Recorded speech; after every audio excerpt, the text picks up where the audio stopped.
2 idea தெரியும். ஓகேவா? So இப்போ நம்ம என்ன பண்ணுறோன்னா, இந்த லெசனுடைய அடுத்த சில ஐடியாக்களை பார்க்கலாம். அதுக்கு முன்னாடி வந்து நமக்கு இந்த விஷயங்கள்லாம் ஸ்ட்ராங்காக தெரியுது. ஓகேங்களா?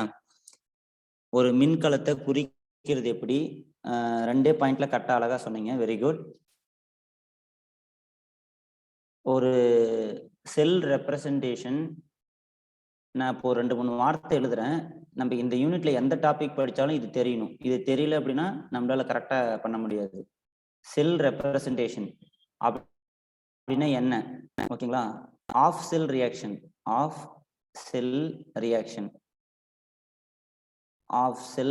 சொல்லுவாங்க.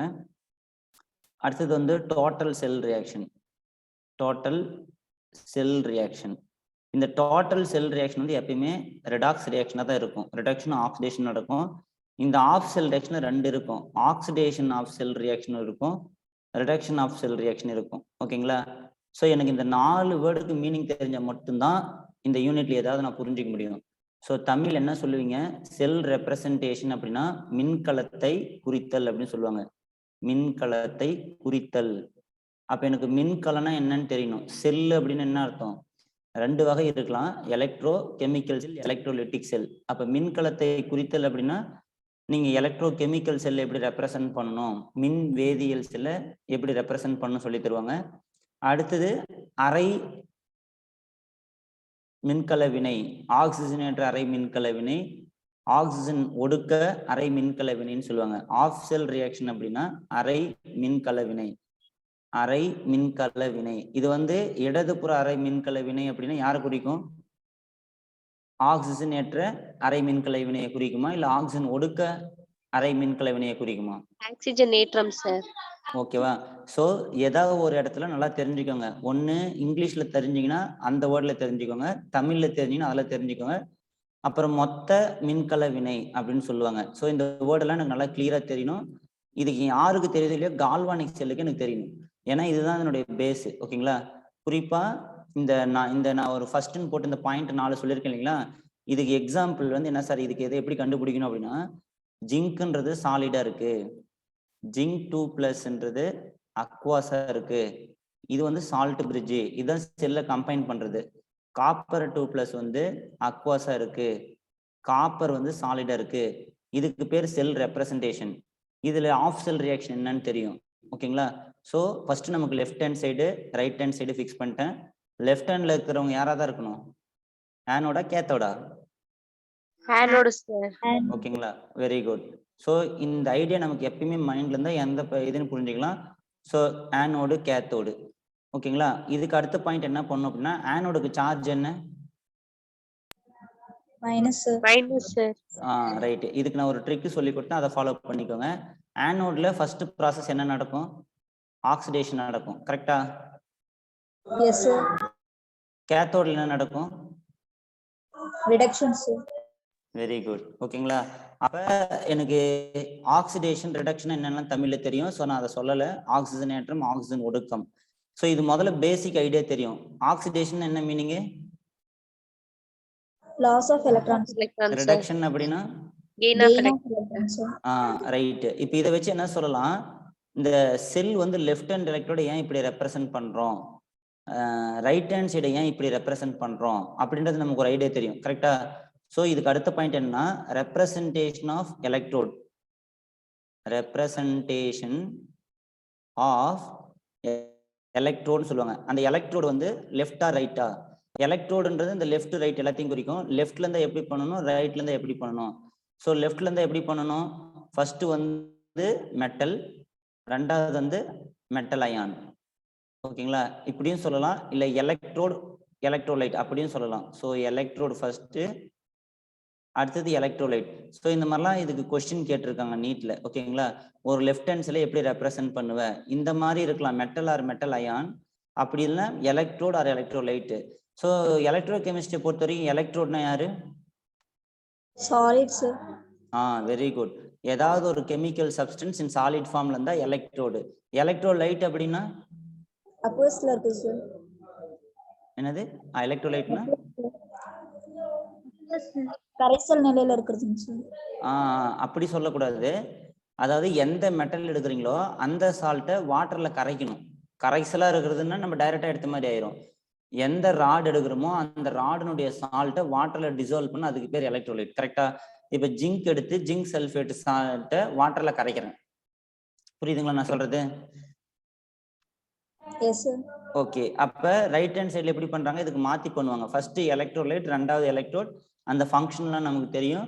ஸோ இதுக்கு அடுத்த பாயிண்ட் என்ன தெரிஞ்சுக்கணும் அப்படின்னா, இப்போ எனக்கு லெஃப்ட் ஹேண்ட் எலக்ட்ரோட் அதில் என்ன நடக்கும் அப்படின்னா இந்த ப்ராசஸ் நடக்குது. ஸோ இதனுடைய ஃபங்க்ஷன்றது உங்க மைண்ட்ல இருக்கணும். ஜிங்க் சாலிடா இருந்து ஜிங்க் 2+ அக்வாஸா மாறுது, ப்ளஸ் 2 எலக்ட்ரான் லாஸ் பண்ணிருச்சு. ரைட் ஹேண்ட் எலக்ட்ரோட் இருக்கு, காப்பர் 2+ சொல்யூஷன்ல இருக்கிற அயான்ஸ்லாம் வந்து என்ன பண்ணுது, வயர் வழியா வர 2 எலக்ட்ரான் எடுத்துக்கிட்டு காப்பர் ராடு மேல டெபாசிட் ஆகுது. ஸோ இதனால இந்த லெஃப்ட் ஹேண்ட்ல இருக்கிற ஜிங்க் ராடுனுடைய வெயிட் என்ன ஆகுது? கம்மியாகுது சார். ஏன் டிக்ரீஸ் ஆகுது? எலக்ட்ரான்ல லாஸ் ஆகறதுனால சார். ரைட். காப்பர் ராடுனுடைய வெயிட் என்ன ஆகுது? இன்க்ரீஸ் ஆகும் சார். ஓகே. இதெல்லாம் புரியுது எல்லாருக்கும்? Yes sir.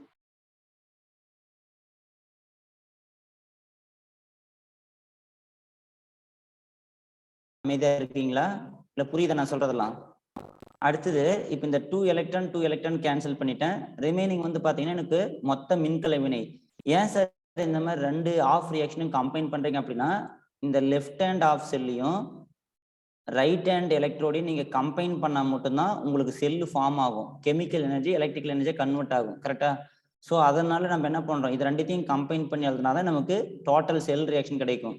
ஸோ இந்த லெஃப்ட்ல இருக்கிறவங்களாம் எடுத்து எழுதிக்கிறோம். Copper 2+ aqueous, zinc 2+ aqueous plus copper solid. So இதுதான் டோட்டல் செல் ரியாக்ஷன், கால்வானிக் நடக்கிற டோட்டல் செல் ரியாக்ஷன். ஸோ இப்போ நான் சொன்னது வந்து சுருக்கமாக சொல்லியிருக்கேன். இது உங்களுக்கு கிளியரா இருந்தால் தான் நம்ம ஃபர்தரா புரிஞ்சிக்க முடியும். இது வரைக்கும் கிளியர் எல்லாம் இருக்கும்? Yes sir. Okay right. அடுத்தது இன்னைக்கு நம்ம என்ன பார்க்க போறோம் அப்படின்னா, நர்ன்ஸ்ட் ஈக்குவேஷனா என்ன அதை பத்தி பார்க்க போறோம். அடுத்தது எப்படி வந்து ΔG நாட்டை கால்குலேட் பண்றது, அப்புறம் எப்படி ஈக்லிபிரியம் கான்ஸ்டன்ட்டை கால்குலேட் பண்றது. ஸோ 1 by 1 பார்க்க போறோம். ஸோ ஃபர்ஸ்ட் வந்து நர்ன்ஸ்ட் ஈக்குவேஷன் என்ன சார் அப்படின்னு சொல்றேன். இவர் ஒரு சயின்டிஸ்ட். நர்ன்ஸ்ட் ஈக்குவேஷன் மட்டும் நம்ம இப்போ பார்க்க போறோம். நர்ன்ஸ்ட் ஈக்குவேஷன், நர்ன்ஸ்ட் சமன்பாடுன்னு தமிழ்ல சொல்லுவாங்க. நர்ன்ஸ்ட் சமன்பாடு இவங்க என்ன சொல்றாங்கன்னு பாருங்க. இப்பதான் நம்ம கொஞ்ச நேரத்துக்கு முன்னாடி பார்த்தோம். இந்த ஜிங்க் வந்து இப்படி இருக்கு, zinc 2+ aqueous, copper 2+ aqueous, copper solid. ஓகேங்களா? இதனுடைய செல் ரியாக்ஷன் நான் இப்போ எழுதுற மாதிரி இருந்துச்சு. அந்த ரியாக்ஷன் நம்ம இப்போ பார்த்தோம். Copper 2+ aqueous, so zinc 2+ copper solid. கரெக்டா? இப்போ நீங்க வந்து பாத்தீங்கன்னா இந்த நர்ன்ஸ்ட் என்ன பண்ணிருக்காரு அப்படின்னா, நமக்கு இந்த செல்லுல இருந்து பொட்டன்ஷியல் ப்ரொடியூஸ் ஆச்சு. கரெக்டா? அது இஎம்எஃப்னு சொல்லுவோம். இது வந்து 1.1 வோல்ட் நமக்கு கிடைச்சிச்சு. கரெக்டா? ஸோ இந்த 1.76 0.76 இதெல்லாம் கால்குலேட் பண்ணா நமக்கு கால்வானிக் செல் மின்கலத்திலிருந்து இப்போ இந்த ரெண்டுத்தையும் நான் செட் பண்ணேன் அப்படின்னா இதுல எவ்வளவு பொட்டன்ஷியல் ப்ரொடியூஸ் ஆகும் அப்படின்னா 1.1 வோல்ட் ப்ரொடியூஸ் ஆகும். கரெக்டா? இப்போ என்ன ஐடியா அப்படின்னா, இந்த நர்ன்ஸ்ட் வந்து கண்டுபிடிக்கிறாரு. என்ன கண்டுபிடிச்சாரு அப்படின்னா, இந்த அயானுடைய கான்சன்ட்ரேஷனுக்கும் இல்லை இந்த எலக்ட்ரோடைய கான்சன்ட்ரேஷனை சேஞ்ச் பண்ணா இந்த பொட்டன்ஷியல் சேஞ்ச் ஆகுமா ஆகாதா, அதான் அவருடைய கொஸ்டின். ஓகேவா? இப்போ நான் என்ன பண்ணிருக்கேன் அப்படின்னா, ஏதாவது ஒரு குறிப்பிட்ட அளவுக்கு இதை எடுத்திருக்கேன். ஜிங்க் 2+ அதே மாதிரி ஒரு குறிப்பிட்ட அளவுக்கு நான் எடுத்திருப்பேன். காப்பர் 2+ எல்லாமே வந்து நான் என்ன பண்ணிருப்பேன், என் இஷ்டத்துக்கு நான் எதையும் எடுக்க முடியாது. ஒரு ரேஷியோ இருக்கும், இப்படிதான் ரியாக்ஷன் ரன் பண்ணணும். இப்போ உதாரணத்துக்கு என்ன சார் சொல்ல வரீங்க அப்படின்னா, H2+O2 நான் என்ன பண்ணிட்டேன், H2O ஃபார்ம் பண்ணிட்டேன்னு வச்சுக்கவேன். இது வந்து ரியாக்ஷன் கிடையாது. ஓகேங்களா? இந்த பக்கம் 2 ஹைட்ரஜன் இருக்கு, இந்த பக்கம் 2 ஆக்சிஜன் இருக்கு. அப்ப இந்த பக்கம் எனக்கு என்ன 2 வாட்டர் மாலிகுல் வேணும். இது வந்து நான் பேலன்ஸ் பண்ண இல்லைங்களா? இது மாதிரி நம்ம ஒரு அளவான குவான்டிட்டி தான் உள்ள எடுப்போம். நர்ன்ஸ்ட் என்ன ட்ரை பண்றாரு அப்படின்னா, இந்த concentration of the species change பண்றதுனால பொட்டன்ஷியல் என்ன ஆகும் அப்படின்ற ஒரு ஐடியா பண்றாரு. ஓகேங்களா? கேளுங்க சார். H2+O2 வந்து H2O2 தானேங்க சார் வரும்? அப்படிதான் நான் போட்டிருக்கேன். பேலன்ஸ் பண்ண முடியாதுல்ல. இப்போ நீங்க வந்து பாத்தீங்கன்னா H2 + O2 H2O தான். பட் இங்க லெஃப்ட் சைட்ல பாத்தீங்கன்னா 2 ஹைட்ரஜன் இருக்கு, 2 ஆக்சிஜன் இருக்கு. ரைட் சைட்ல பாத்தீங்கன்னா உங்களுக்கு இந்த 2 இல்லாதப்ப 2 ஹைட்ரஜன் 1 ஆக்சிஜன் தான் இருக்கு. ஸோ நம்ம பேலன்ஸ் பண்ணணும் இல்லையா, கெமிக்கல் பேலன்ஸ் பண்ணுவீங்க இல்லையா. ஸோ இங்க 4 ஹைட்ரஜன் வந்தனால இங்க 2 H2O போடணும். ஓகேங்களா? நான் சொல்றது புரியுதா? வேதி சமன்பாடுகளை சமன் செய்தல்னு சொல்லிட்டு ஒரு படிப்பீங்க இல்லையா. Yes, sir. இப்போ நான் இப்படி பண்றது தான் இது கரெக்டா. இப்போ நம்ம போய் என்ன பண்ண முடியாது, ஹைட்ரஜன் கேஸ் எடுத்து நான் என்ன சொல்ல வரேன் அப்படின்னா, நம்ம இஷ்டத்துக்கு எதையும் நீங்க கலக்க முடியாது. இப்போ நீங்க ஒரு சமையல் செய்றீங்க, ஒரு குழம்பு செய்றீங்க, இல்லை ஒரு சோறு செய்யறீங்கன்னா உங்க இஷ்டத்துக்கு நீங்க தண்ணி அதிகமாக வைக்க முடியாது, உங்க இஷ்டத்துக்கு நீங்க ரைஸ் அதிகமாக போட முடியாது. ஒரு குவான்டிட்டி போட்டால் தான் அது நம்ம எக்ஸ்பெக்ட் பண்ற பொருளா வரும். கரெக்டா? அது மாதிரி நீங்க ஹைட்ரஜன் கேஸ் எடுத்துக்குன்னா நீங்க பாட்டுக்கு எடுத்துக்க முடியாது. ஆக்சிஜன் கேஸ் எடுத்தா நீங்க பாட்டுக்கு எடுத்துக்க முடியாது. நீங்க 2 mole hydrogen case 1 mole oxygen எடுத்தா 2 மோல் வாட்டர் கிடைக்கும். கரெக்டா? நான் சொல்றது புரியுதா? Yes, sir. இதுதான் சொல்றாங்க. இப்ப என்ன மீனிங் அப்படின்னா, இப்ப இங்க பண்ண மாதிரி தான் இவர் இங்க செக் பண்றாரு. நர்ன்ஸ்ட் வந்து என்ன பண்ணாருன்னு சொல்றேன். இப்ப நார்மலா ஒரு ரேஷியோல இந்த பொட்டன்ஷியல் ப்ரொடியூஸ் ஆயிருக்கு. இப்ப நான் இதனுடைய கான்சன்ட்ரேஷனை சேஞ்ச் பண்றதுனால இந்த பொட்டன்ஷியல் இன்க்ரீஸ் ஆகுமா, இல்ல பொட்டன்ஷியல் டிக்ரீஸ் ஆகுமா, இல்ல பொட்டன்ஷியல் அப்படியே இருக்குமா? இதுதான் கேள்வி. நமக்கு ஒரு வேல்யூ இருக்கு. நான் இந்த கான்சன்ட்ரேஷனை சேஞ்ச் பண்றதுனால மேபி பொட்டன்ஷியல் இன்க்ரீஸ் ஆகலாம், இல்ல கான்சன்ட்ரேஷனை சேஞ்ச் பண்றதுனால பொட்டன்ஷியல் டிக்ரீஸ் ஆகலாம், இல்ல அதே பொட்டன்ஷியல் இருக்கலாம். அப்ப மீனிங் வந்து என்ன, கான்சன்ட்ரேஷன் சேஞ்ச் பண்றதுனால பொட்டன்ஷியல் எந்த விதத்திலையும் அஃபெக்ட் ஆகல. ஒரு வேல்யூ இருக்கு, அது மேல போலாம் இல்ல கீழே வரலாம் இல்ல மாறாம இருக்கலாம். 3 வாய்ப்பு இருக்கு. கரெக்டா? நான் சொல்றது புரியுதா? Yes, sir. ஓகே. இப்ப இதுதான் அவர் ஃபர்ஸ்ட் ஐடியா பண்ணாரு. அப்ப நர்ன்ஸ்ட் ஈக்குவேஷன் என்ன சொல்றாங்க அப்படின்னா, கான்சன்ட்ரேஷன் ஆஃப் த சப்ஸ்டன்ஸுக்கும் concentration of chemical substance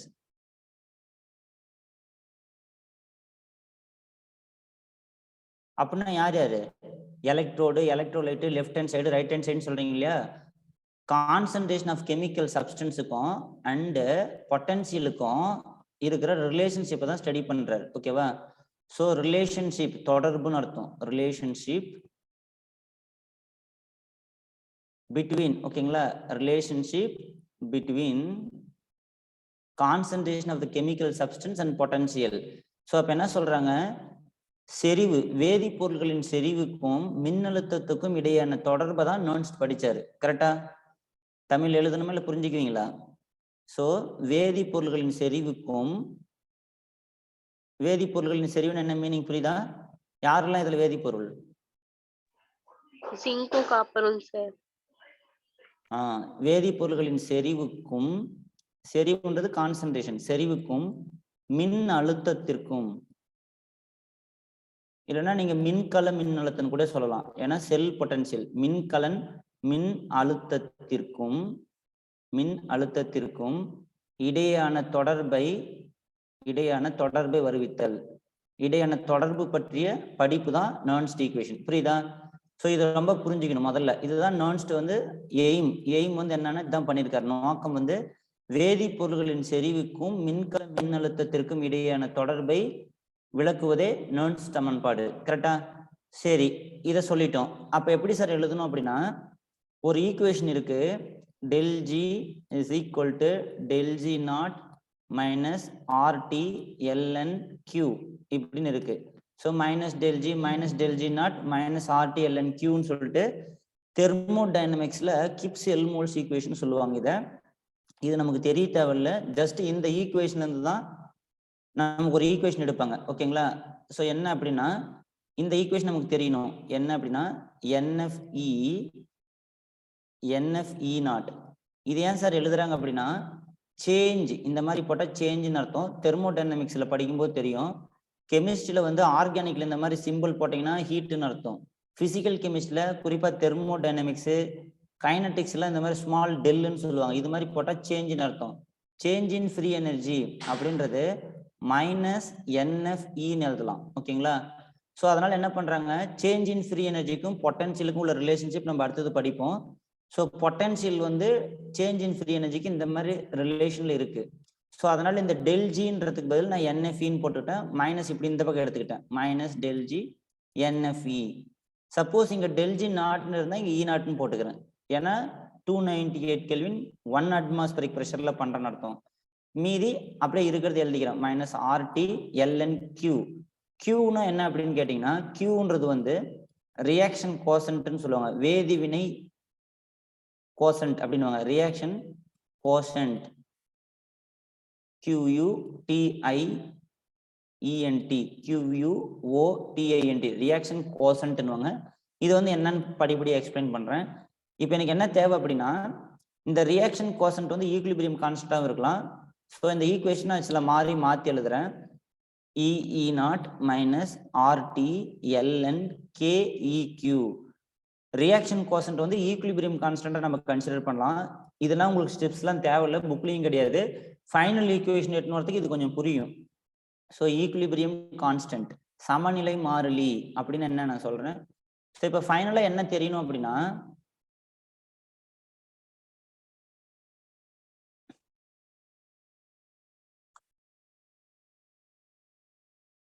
so இந்த லான்னு இருக்கு இல்லைங்களா, எப்பயுமே வந்து இந்த எல்என் அப்படின்னா நேச்சுரல் லாகர்தம்னு அர்த்தம். இதை வந்து நீங்க நார்மல் லாகர்தமிக்கா மாத்தணும்னா 2.303 லாகால மல்டிப்ளை பண்ணணும். நமக்கு எப்பயுமே கெமிஸ்ட்ல வந்து இதுக்கு பேர் நேச்சுரல் லாகர்தம், இயற்கை மடக்கைன்னு சொல்லுவாங்க. இதுக்கு பேர் வந்து நேச்சுரல் லாகர்தம்னு பேரு. நேச்சுரல் லாகர்தம்னு பேரு. நேச்சுரல் லாகர்தம் எல்என்றதை வந்து நீங்க லாகுக்கு மாத்தணும்னா 2.303 மல்டிப்ளை பண்ணும். ஸோ இங்க வந்து எனக்கு லான் கொடுத்துருக்காங்க. ஸோ அதை நான் மாத்திக்கிறேன். E is equal to, so இங்க த்ரூ அவுட் NF-ஆல டிவைட் பண்றதுனால இங்க ஒரு NF வந்துடும். ஓகேங்களா. ஸோ இந்த ஈக்குவேஷன் வந்து என்ன பண்ணியிருக்கேன் அப்படின்னா, டிவைட் பை NF. ஓகேங்களா. இந்த ஏன்ற ஈக்குவேஷன் வந்து டிவைட் பை NF பண்ணா எனக்கு இந்த மாதிரி கிடைக்கும். ஸோ இப்போ இதுல இருந்து என்ன பண்றேன், இந்த LNKQ வந்து லாகுக்கு மாத்துறதுக்கு இப்போ எழுதுறேன். E0 minus 2.303 RT by NF LN. Equilibrium constant அப்படின்றத நீங்க ப்ராடக்ட் பை ரியாக்டன்ட் எழுதலாம். Product concentration by reactant concentration chemical ஈக்குலிபிரியத்துல வரும். ஸோ இப்போ இதுதான் நமக்கு ஃபைனலா இந்த ஒரு ஈக்குவேஷன் தெரிஞ்சா போதும். இதை வச்சுதான் நம்ம என்ன பண்றோம், இதுதான் நெர்ன்ஸ்ட் ஈக்குவேஷன் பேரு. ஓகேங்களா. இதுதான் நெர்ன்ஸ்ட் சமன்பாடு. இதுக்கு பேர் வந்து நெர்ன்ஸ்ட் ஈக்குவேஷன், நெர்ன்ஸ்ட் சமன்பாடு. டைரக்டா புக்ல இதை தான் கொடுத்துருப்பாங்க. இது எங்கிருந்து வந்தது அப்படின்னு இந்த ஈக்குவேஷன் வந்தது. ஓகேங்களா. இதுக்கு பேர் வந்து கிப்ஸ் எல்மோல்ஸ் ஈக்குவேஷன். இவங்க ரெண்டு பேரும் சயின்டிஸ்ட். Gibbs எல்மோல்ஸ் equation. ஓகேங்களா. EQன்னு போட்டிருக்கேன் ஈக்குவேஷன். என்ன அப்படின்னா, சேஞ்ச் இன் ஃப்ரீ எனர்ஜிக்கும் ஈக்குலிபிரியம் கான்ஸ்டன்ட்டுக்கும், அதாவது ரியாக்ஷன் கோசன்ட்டுக்கும் உள்ள தொடர்பு. நீங்க தெர்மோடைனமிக்ஸ், ஓகேங்களா, தெர்மோடைனமிக்ஸ் படிக்குள்ள இந்த ஈக்குவேஷன் படிப்பீங்க. இது என்ன மீனிங் அப்படின்னா, ஃப்ரீ எனர்ஜின்னு ஒன்று இருக்கு, அது பேர் தான் G. ஓகேங்களா. சேஞ்ச் இன் ஃப்ரீ எனர்ஜிக்கும் ரியாக்ஷன் கோசன்ட்னா Q. இவங்க ரெண்டு பேருக்கும் என்ன ரிலேஷன்ஷிப்னு இவர் கொடுத்தாரு. ஓகேங்களா. அந்த ரிலேஷன்ஷிப் இப்படி இருக்கு. இதுல சேஞ்ச் இன் ஃப்ரீ எனர்ஜிக்கு பதிலா நம்ம சேஞ்ச் இன் ஃப்ரீ எனர்ஜிக்கும் பொட்டன்ஷியலுக்கும் என்ன ரிலேஷன்ஷிப் நீங்க எலக்ட்ரோகெமிஸ்ட்ரியில படிச்சிருப்பீங்க. ஓகேங்களா. இதுதான் ரிலேஷன்ஷிப்.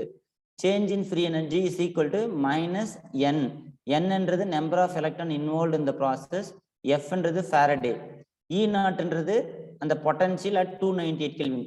நாட் இல்லாம இருந்தா எனி டெம்பரேச்சர் எனி ப்ரெஷர்னு அர்த்தம். ஸோ Nன்றது என்ன அப்படின்னா, number of electron involve in the process. எவ்வளவு எலக்ட்ரான் அந்த டோட்டல் செல் ரியாக்ஷன் இருக்குது, நம்பர் ஆஃப் எலக்ட்ரான். Fன்றது ஃபாரடேன்னு சொல்லுவாங்க. ஸோ F இங்க பொறுத்த வரைக்கும் 96,500 கூலும். நம்ம ஃபாரடே லா படிக்குள்ள இந்த Fக்கு ஏன் 96,500, இது ஒரு கான்ஸ்டன்ட் வேல்யூ ஏன் வைக்கிறேன்னு தெரியும். ஸோ இப்போ எனக்கு என்ன தெரியணும் அப்படின்னா, நெர்ன்ஸ்ட் ஈக்குவேஷன் நான் படிக்கிறேன். நெர்ன்ஸ்ட் ஈக்குவேஷன் என்ன, ஏதாவது சொல்லுங்க பார்க்கலாம். டெஃபினிஷன் சொல்லுங்க. வேதிப்பொருட்களோட செறிவிற்கும் மின்கல மின்னழுத்தத்துக்கும் இடையான தொடர்பு சார். இப்போ நான் என்ன சொல்ல வரேன் அப்படின்னா, பாருங்க, கடைசியா கொண்டு வந்து அந்த இடத்துல முடிப்போம். இப்ப இங்க இருக்கிற ஸ்பீசிஸ்க்கெல்லாம் ஒரு கான்சென்ட்ரேஷன் எடுத்து தான் நீங்க ரியாக்ஷன் பண்ணுவீங்க. இதுக்கும் இங்க இருக்கிற பொட்டன்ஷியல் செல்லில் நம்ம கன்ஸ்ட்ரக்ட் பண்ணி அந்த எலக்ட்ரான் எல்லாம் பாஸ் ஆகி வருது இல்லையா, இந்த ஸ்பீசிஸ் சேஞ்ச் பண்ணேன் அப்படின்னா, சப்போஸ் நான் இது ஒரு மோலாரிட்டின்னு எடுத்துக்கிறேன். நமக்கு மோலாரிட்டி நார்மாலிட்டினா கான்சன்ட்ரேஷனுக்கு. இப்போ இது ஒரு மோலாரிட்டி எடுத்துக்கிட்டேன், எல்லாமே ஒரு மோலாரிட்டி எடுத்துக்கிறேன்னு வச்சுக்கோங்களேன். ஒரு பேச்சுக்கு சொல்றேன், ஒரு மோலாரிட்டி எடுத்துக்கிட்டேன் அப்படின்னா என்ன ஆகும், 1.1 வருது. இப்போ நான் என்ன பண்றேன், ஒரு மோலாரிட்டின்றதை வந்து இப்போ நான் 2 மோலாரிட்டியா மாத்தலாம், இல்ல 0.5 மோலாரிட்டியா மாத்தலாம். இப்போ ஒரு மாலரிட்டி இருக்குள்ள எனக்கு 1.1 வந்துச்சு வோல்ட். இப்போ டூ மாலரிட்டி பண்ணக்குள்ள மேபி இது இன்க்ரீஸ் ஆகலாம், இல்ல டிக்ரீஸ் ஆகலாம், இல்ல மாறாம இருக்கலாம். சப்போஸ் கான்சென்ட்ரேஷன் வந்து நான் குறைக்கிறேன், மேபி பொட்டன்ஷியல் இன்க்ரீஸ் ஆகலாம், இல்ல இந்த ரெண்டு வேல்யூ நான் மாத்தக்குள்ள, இந்த கான்சென்ட்ரேஷனை மாத்தக்குள்ள எனக்கு 3 விதமா நடக்கும். ஒன்னு பொட்டன்ஷியல் இன்க்ரீஸ் ஆகலாம், இல்ல பொட்டன்ஷியல் டிக்ரீஸ் ஆகலாம், இல்ல பொட்டன்ஷியல் மாறாம இருக்கலாம். சோ அந்த ஸ்டடி தான் நெர்ன்ஸ்ட் ஈக்குவேஷன். புரியுதுங்களா? ரைட். இது வரைக்கும் எல்லாருக்கும் புரியுதா? இப்ப அதுக்கு அடுத்தது என்ன தெரிஞ்சுக்கணும் அப்படின்னா, சேஞ்ச் இன் ஃப்ரீ எனர்ஜிக்கும் பொட்டன்ஷியலுக்கும் என்ன ரிலேஷன்ஷிப், முதல்ல இது தெரியணும். அதாவது இது உங்களுக்கு புரியுதுன்னு பாருங்க. இப்படி போட்டா என்ன சொல்லலாம் கெமிஸ்ட்ரி மீனிங், எலக்ட்ரோ கெமிஸ்ட்ல சேஞ்ச் இன் அர்த்தம், சேஞ்ச் இன் மாறுதல்னு அர்த்தம், சேஞ்ச் இன்னு அர்த்தம். இப்படி கூட ஜி போறதுனால change in free energy is equal to minus NFEன்றாங்க. மீனிங் வந்து என்னன்னா, சேஞ்ச் இன் ஃப்ரீ எனர்ஜி அப்படின்றதுக்கும் அண்ட் பொட்டன்ஷியலுக்கு உள்ள ரிலேஷன்ஷிப் தான் இது. பொட்டன்ஷியல் பொட்டன்ஷியல்ன்றது இந்த இடத்துல செல் பொட்டன்ஷியலை குறிக்கும். ஓகேங்களா? செல் பொட்டன்ஷியல். ஸோ இது முதல்ல நமக்கு தெரிஞ்சா அதை கொண்டு போய் அங்க அப்ளை பண்றோம். ரிலேஷன்ஷிப், தொடர்பு. ஓகேங்களா? இன் B/W பிட்வீன் அர்த்தம். Between change in free energy and potential. Tamil என்ன சார் சொல்றீங்க அப்படின்னா, ஃப்ரீ எனர்ஜிக்கும் மின்கலத்தின் மின்னழுத்தத்துக்கும் இடையான தொடர்புன்னு அர்த்தம். ஓகேங்களா? ஸோ கிப்ஸ் ஃப்ரீ எனர்ஜின்னு சொல்லுவாங்க. கிப்ஸ் கட்டில்லா ஆற்றல். கிப்ஸ் ஃப்ரீ எனர்ஜின்னு சொல்லலாம், இல்ல கிப்ஸ் கட்டில்லா ஆற்றல்னு சொல்லுவாங்க. கிப்ஸ் கட்டில்லா ஆற்றல். ஃப்ரீ எனர்ஜின்றதுக்கு தமிழ்ல கட்டில்லா ஆற்றல் மற்றும் மின்கல மின்னழுத்தத்துக்கு இடையான தொடர்பு. மின்கல மின் அழுத்தத்திற்கான தொடர்பு. மின்கல மற்றும் மின்கல மின் அழுத்தத்திற்கான தொடர்பு. புரியுதா? இப்ப இது என்ன சார் தொடர்பு? டைரக்டா நீங்க பாட்டுக்கு எழுதிட்டீங்க அப்படின்னா இது நீங்க இப்படிதான் தெரிஞ்சு வச்சிருக்கணும். ஏன்னா இதுக்கு எந்த ஈக்குவேஷனும் கிடையாது. இப்ப நீங்க சொல்றீங்க இல்லையா 2 × 2 = 4, அதுக்கு ப்ரூஃப் இருக்கு, பட் நம்மளால எக்ஸ்பிளைன் பண்ண முடியாது. ஸோ அது மாதிரி நீங்க கெமிஸ்ட்ரியில வந்து எலக்ட்ரோ கெமிஸ்ட்ரியில சேஞ்ச் இன் கிப்ஸ் ஃப்ரீ எனர்ஜிக்கும் பொட்டன்ஷியலுக்கும் என்ன ரிலேஷன்ஷிப்னு கேட்டீங்கன்னா -NF கூட ஆட் பண்ணிடணும். ஸோ இது ஃபர்ஸ்ட் உங்களுக்கு தெரியணும். கரெக்டா? ஸோ இதுல யார் யார் என்னென்ன பேருன்னு தெரியணும். டெல்ஜினா சேஞ்ச் இன் ஃப்ரீ எனர்ஜி. என்னன்னா யாரு? Number of electron. Number of electrons involved in the total cell reaction. Number of electrons involved in the total cell reaction. அப்ப நமக்கு செல் ரியாக்ஷன் என்னன்னு தெரியுமா? தெரியுமா தெரியாதா? அதாவது number of electron involved in the total cell reaction. நீங்க ஒவ்வொரு மின்கலத்திலையும் ஒரு செல் ரியாக்ஷன் ஒன்று இருக்கு இல்லையா, டோட்டல் செல் ரியாக்ஷன்.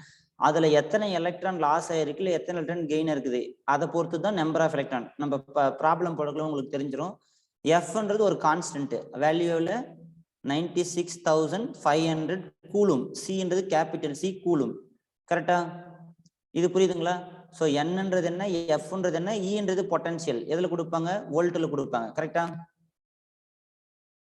புரியுதா நான் சொல்றது? இப்ப எனக்கு என்ன தெரியணும் அப்படின்னா, நான் நெர்ன்ஸ்ட் ஈக்குவேஷனை படிக்கிறதுக்கு முதல்ல இது தெரியணும். சேஞ்ச் இன் ஃப்ரீ எனர்ஜிக்கும் பொட்டன்ஷியலுக்கும் என்ன ரிலேஷன்ஷிப் அப்படின்னு கேட்டா முதல்ல இந்த பாயிண்ட் ஞாபகம் வச்சுக்கோங்க. இதுல இருக்கிற வேர்டு எல்லாம் ஞாபகம் வச்சுக்கோங்க. இதை வச்சு நமக்கு ப்ராப்ளம் இருக்கு. இதுக்கான ப்ராப்ளம் நம்ம பின்னாடி பார்க்க போறோம்.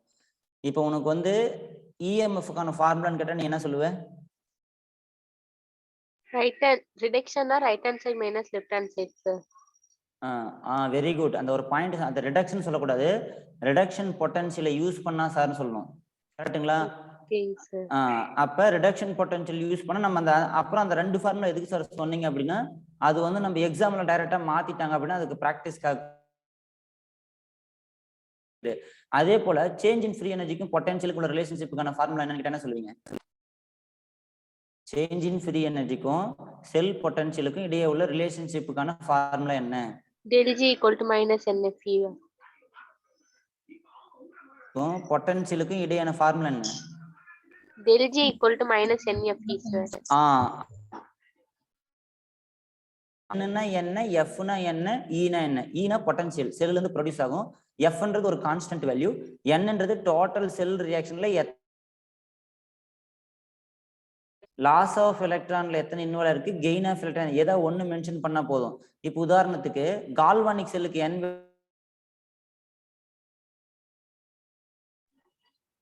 எலக்ட்ரான் கெயின் நடக்குது, அவ்வளவுதான். என்னன்றது number of electrons involve in the total cell reaction. நீ 2 + 2 4 போடுறாத, ஏதாவது ஒண்ணு நம்ம மென்ஷன் பண்ணா போதும். 2 எலக்ட்ரான் லாஸ் ஆனாதான் 2 எலக்ட்ரான் கெயின் ஆக முடியும். கரெக்டா? ஒருத்தர் வந்து லாஸ் பண்ணாதான் இன்னொருத்தர் கெயின் பண்ண முடியும். காப்பர் கெயின் பண்ணுதுன்னா ஜிங்க் லாஸ் ஆனாதான் காப்பர் கெயின் பண்ண முடியும். அந்த டயக்ராம் மைண்ட்ல இருக்கா? ஜிங்க் ஒரு ராட்னுடைய வெயிட் டிக்ரீஸ் ஆக வயர் வழியா 2 எலக்ட்ரான் போனாதான் காப்பரால் டெபாசிட் ஆக முடியும். புரியுதா?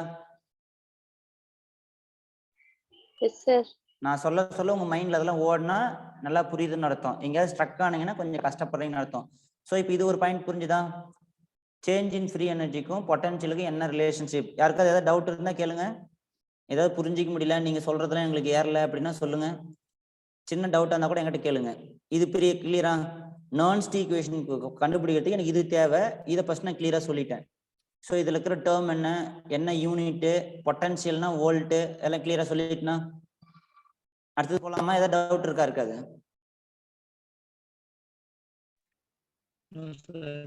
ஓகே, இப்போ அடுத்தது பாருங்க. இப்போ நான் என்ன பண்றேன், இங்க ஒரு ஈக்குவேஷன் எழுதியிருக்கேன். நான் பாருங்க பிளாக் கலர்ல மார்க் பண்றேன். இது என்ன மீனிங் அப்படின்னா தெர்மோடைனமிக்ஸ்ல இந்த ஈக்குவேஷன் இருக்கு. ஓகேங்களா? இப்போ ஜினா ஃப்ரீ எனர்ஜி, முன்னாடி டெல் போட்டதுனால சேஞ்ச் இன் ஃப்ரீ எனர்ஜிக்கும் ரியாக்ஷன் கோசன்ட் கியூ அப்படின்ற ஒரு டேர்முக்கு பேர் ரியாக்ஷன் கோசன்ட்னு அர்த்தம். வேதிவினை சமநிலைன்னு அர்த்தம். வேதிவினை சமநிலை, இது சமநிலை மாறிலின்னு சொல்லுவாங்க. ரெண்டுமே ஒண்ணுதான். கரெக்டா ஈக்குலிபிரியம் கான்ஸ்டன்ட்ல மெஷர் பண்ணா கேக்யூ, அட் எனி கான்சன்ட்ரேஷன்ல மெஷர் பண்ணா ரியாக்ஷன் கோசன்ட். ஸோ இப்போதைக்கு அந்த வேர்டு நீங்க தெரிஞ்சுக்கோங்க. சேஞ்ச் இன் ஃப்ரீ எனர்ஜிக்கும் ரியாக்ஷன் கோசன்ட்டுக்கும் இருக்கிற ரிலேஷன்ஷிப் இது. இப்போ எனக்கு ஒரு தொடர்பு தெரிஞ்சு சேஞ்ச் இன் ஃப்ரீ எனர்ஜிக்கும் பொட்டன்ஷியலுக்கும் உள்ள ரிலேஷன்ஷிப் தெரிஞ்சிருச்சு. இந்த நாட்டு போடல்னா என்ன மீனிங்? ஆர்டினரியான டெம்பரேச்சர், ஆர்டினரியான ப்ரெஷர்.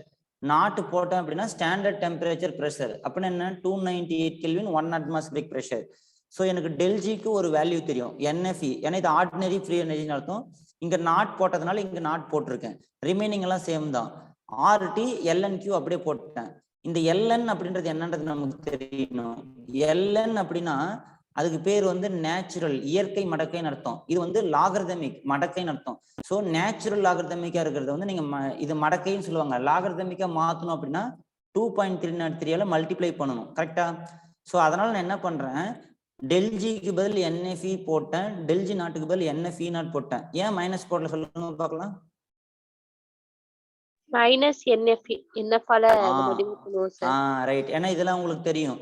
ஏன்னா del G naught is equal to minus NFE. But இங்க நமக்கு மைனஸ் டெல்ஜின்னு இருக்கு, அதனால மைனஸ் பாருங்க. Minus del G is equal to வெறும் என்எஃப்இ தான் வரும். Minus del G naught is equal to இந்த மைனஸ் இந்த பக்கம் எடுத்தீங்கன்னா என்எஃப்இ நாட்னு வந்துடும். ஸோ இப்போ நீங்க ஆர்டி எல்என்கியூ இருக்கு. ஸோ இந்த ஆர்டி இப்போ நீங்க என்ன பண்ற, இந்த ஏன்ற ஈக்குவேஷனை நீங்க இப்படி கூட எழுதலாம். ஈக்குவேஷன் ஏ, சமன்பாடு ஏவை என்ன பண்ணிருக்கேன் பாருங்க. ஈக்குவேஷன் ஏவை throughout divide by NF. இங்கேயும் என்எஃப் ஆல டிவைட் பண்றேன், இங்கேயும் என்எஃப் ஆல டிவைட் பண்றேன், இங்கேயும் என்எஃப் ஆல டிவைட் பண்றேன். ஸோ ஒரு ஈக்குவேஷனை எடுத்துக்கிட்டேன் அப்படின்னா ஒரே நம்பரால ஃபுல் ஈக்குவேஷன் டிவைட் பண்ண எனக்கு எந்த இதுவும் மாறாது. மல்டிப்ளை பண்ணாலும் அதே மாதிரி தான். ஸோ இங்க எனக்கு டிவைட் பண்ணணும், ஏன்னா எனக்கு இ மட்டும் வேணும், பொட்டன்ஷியல் மட்டும் தான் நான் வேணும். அதனால நான் அந்த மாதிரி கொண்டு வந்துட்டேன். ஸோ இங்க என்எஃப் கேன்சல் ஆயிரும், இங்கேயும் என்எஃப் கேன்சல் ஆயிடுச்சு. ஓகேவா? ஸோ இந்த என்எஃப் கேன்சல் ஆயிடுச்சு. இ நாட் இங்க மைனஸ் சிம்பிள் அப்படியே இருக்கு. RT by NF LN K ஈக்யூன்னு மாத்திக்கிறேன். ஸோ ஈக்குலிபிரியம் ரியாக்ஷன் கோசன்ட்டை ஈக்குலிபிரியம் கான்ஸ்டன்டா எழுதுறேன். ஸோ அந்த பேர் தெரிஞ்சுக்கோங்க. கியூ அப்படின்னா ரியாக்ஷன் கோசன்ட். இப்போ நான் என்ன பண்றேன், ரெண்டுத்துக்கும் ஒரு டிஃபரன்ஸ் எதுவும் இல்லை. நான் சமநிலை ஈக்குலிபிரியம் நடத்தக்குள்ள சொல்றேன் என்ன டிஃபரெண்ட்னு. இப்போ ஞாபகம் வச்சுக்கோங்க. கியூக்கு பதில் கே ஈக்யூ. கே ஈக்யூ அப்படின்றது என்னன்னா ஈக்குலிபிரியம் கான்ஸ்டன்ட். தமிழ் என்ன சொல்லுவீங்க? சமநிலை மாறிலி. ஓகேவா? இந்த வேர்டு எல்லாம் கொஞ்சம் நல்லா தெரிஞ்சுக்கோங்க, ஏன்னா இதெல்லாம் நம்ம சம்ல யூஸ் பண்ணுவோம். சமநிலை மாறிலி. இப்ப நான் என்ன பண்ணிட்டேன் அப்படின்னா இந்த எல்எனுக்கு பதிலா ஒரு 2.303 ஆட் பண்ணிட்டேன். அதனால இதை வந்து இப்ப லாகா மாத்திக்கணும். கரெக்டா? கிளியரா நான் சொல்றது? இது வரைக்கும் கரெக்டா?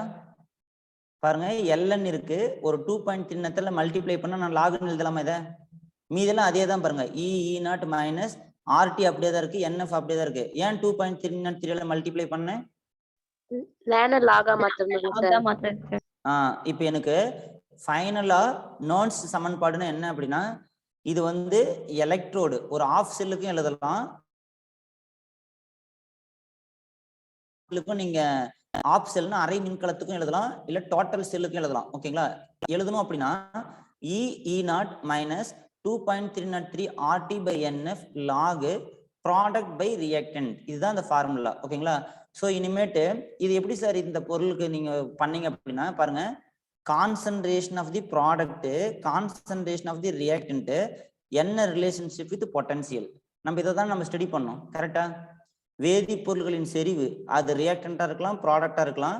ரெண்டாவது பொட்டன்சியல், இதை தான் நம்ம படிச்சோம். கரெக்டா? ஸோ இன்னும் டீட்டெயிலாக சொல்றேன். இப்போ இது வரைக்கும் இந்த ஈக்குவேஷனை டிரைவ் பண்ணது வரைக்கும் எல்லாருக்கும் புரியுதா? எங்கேயாவது யாருக்காவது ஏதாவது ஸ்டெப்பு புரியல, ஏதாவது டவுட்டு, எழுத்து புரியல, ஏதாவதுன்னா சொல்லுங்க. புரியுது எல்லாமே கம்ப்ளீட்டா?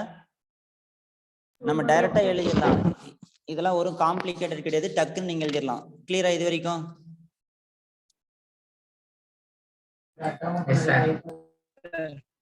ஓகே. இப்போ இன்னொரு டைம் நம்ம அந்த நர்ன்ஸ் ஈக்குவேஷன் மட்டும் எடுத்து எழுதிக்கலாமா? ஏன்னா இதில் நிறைய விஷயம் நம்ம டிஸ்கஸ் பண்றதுனால நர்ன்ஸ் ஈக்குவேஷன் மட்டும் எழுதியிருக்கேன். இப்போ பாருங்க, நம்ம படிக்கிறதுக்கு இதுக்கு எவ்வளோ relationship. E is equal to E naught minus 2.303 RT divide by NF log. இந்த இடத்துல வந்து இப்படி அதை எதுனாலும் இருக்கலாம், ப்ராடக்ட் பை ரியாக்டண்டா இருக்கலாம், இல்லை இதுக்கு பதில் என்னன்னு கொடுக்கலாம், கே கேபிட்டல் கியூ. இது வந்து capital K, K equilibrium constant தான் நீங்க ப்ராடக்ட் பை ரியாக்டன் எழுதுறீங்க. கரெக்டா? புரியுதா?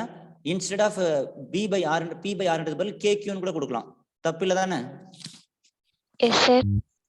ஏன்னா நம்ம எழுதுறது நல்லது, நாளைக்கு அப்புறம் திடீர்னு இந்த மாதிரி தெரியாது sir நீருவாங்க. 2.303 RT by NF log KQ இப்படி சொல்லலாம். இந்த KQ தான் நம்ம ப்ராடக்ட் பை ரியாக்டன் எழுதுறோம். நார்மலா வந்து இந்த KQ பத்தி எனக்கு கொஞ்சம் தெரியணும், அதை கொஞ்சம் எக்ஸ்பிளைன் பண்ணிடுறேன். என்னன்னு பாருங்க. இப்போ என்கிட்ட ஒரு ஈக்குவேஷன் இருக்கு. என்ன ஈக்குவேஷன் இருக்கு அப்படின்னா, suppose AA mole, B mole ரெண்டும் ரியாக்ட் ஆகுது. இந்த மாதிரி சிம்பிள் போட்டா ஈக்குலிபிரியத்தில் இருக்கு. C மோலை ப்ரொடியூஸ் பண்ணுது, D mole of D produce பண்ணுது. ஓகேங்களா? இதுக்கு மீனிங் என்ன சார் அப்படின்னா, A B C Dன்றதெல்லாம் நம்பர் ஆஃப் மோல்ஸ், மோல்களின் எண்ணிக்கை, மோல்களின் எண்ணிக்கை. ஓகேவா? எண்ணிக்கை. இந்த கேபிட்டல் ஏ பின்றவங்க ரியாக்டன்ட். கரெக்டா? கேபிட்டல் ஏ பின்றவங்க வினை படுபொருள், வினை படுபொருள்.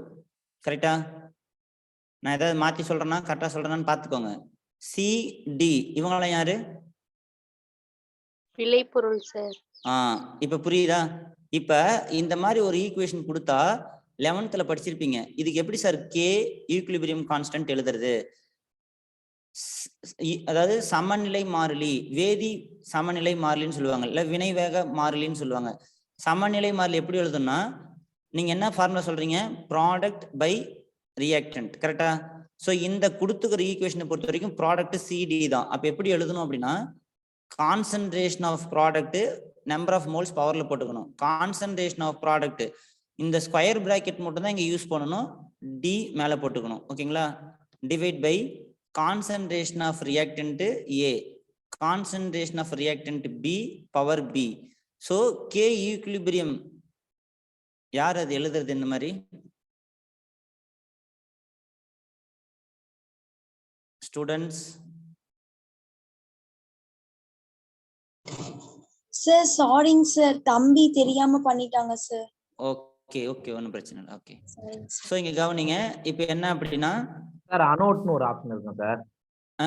சொல்லுதல அனோட்னு ஒரு ஆப்ஷன் இருக்கும். அங்க போயிட்டு அதுல ஒரு எரேசர் இருக்கும், அதை வச்சுதான் இதை எரேஸ் பண்ண முடியும். எங்க தல இருக்கும் அது? இந்த மோர்னு ஒரு ஆப்ஷன் இருக்கா? ஆமா, அதை கிளிக் பண்ணுங்களேன். அனோட்னு ஒரு ஆப்ஷன் வரும் பாருங்க. Disable annotation for others. அது இல்ல, அனோட்னு தனியாவே இருக்கும். அதுக்குள்ள போனா பென்னு பென்சிலு எல்லாம் மேல மேல மேல பாருங்களேன். மோர்ல போயிட்டு அதுல பாருங்க. அதுல எரேசர் இருக்கும், அதை வச்சு கிளிக் பண்ணுங்க, இது போயிடும். ஓகே ஓகே தல, ஓகே தல, ஓகே, தேங்க்யூ தல. ஓகே, இப்ப பாருங்க, நமக்கு என்னென்ன பாயிண்ட் தேவையோ அதை மட்டும் எக்ஸ்பிளைன் பண்ணிட்டு வரேன். இந்த ஒரு பாயிண்ட் நமக்கு தெரிஞ்சாதான் சம்மு பண்ணக்குள்ள புரியும். நீங்க பார்க்கலாம் 2022 கேட்ட 3 கொஸ்டினும் இப்ப நான் சொல்ற பாயிண்ட் எல்லாம் உங்களுக்கு தெரிஞ்சு அப்படின்னா ஈஸியா நீங்க ஆன்சர் பண்ணலாம். ஓகே, இப்போ வாங்க.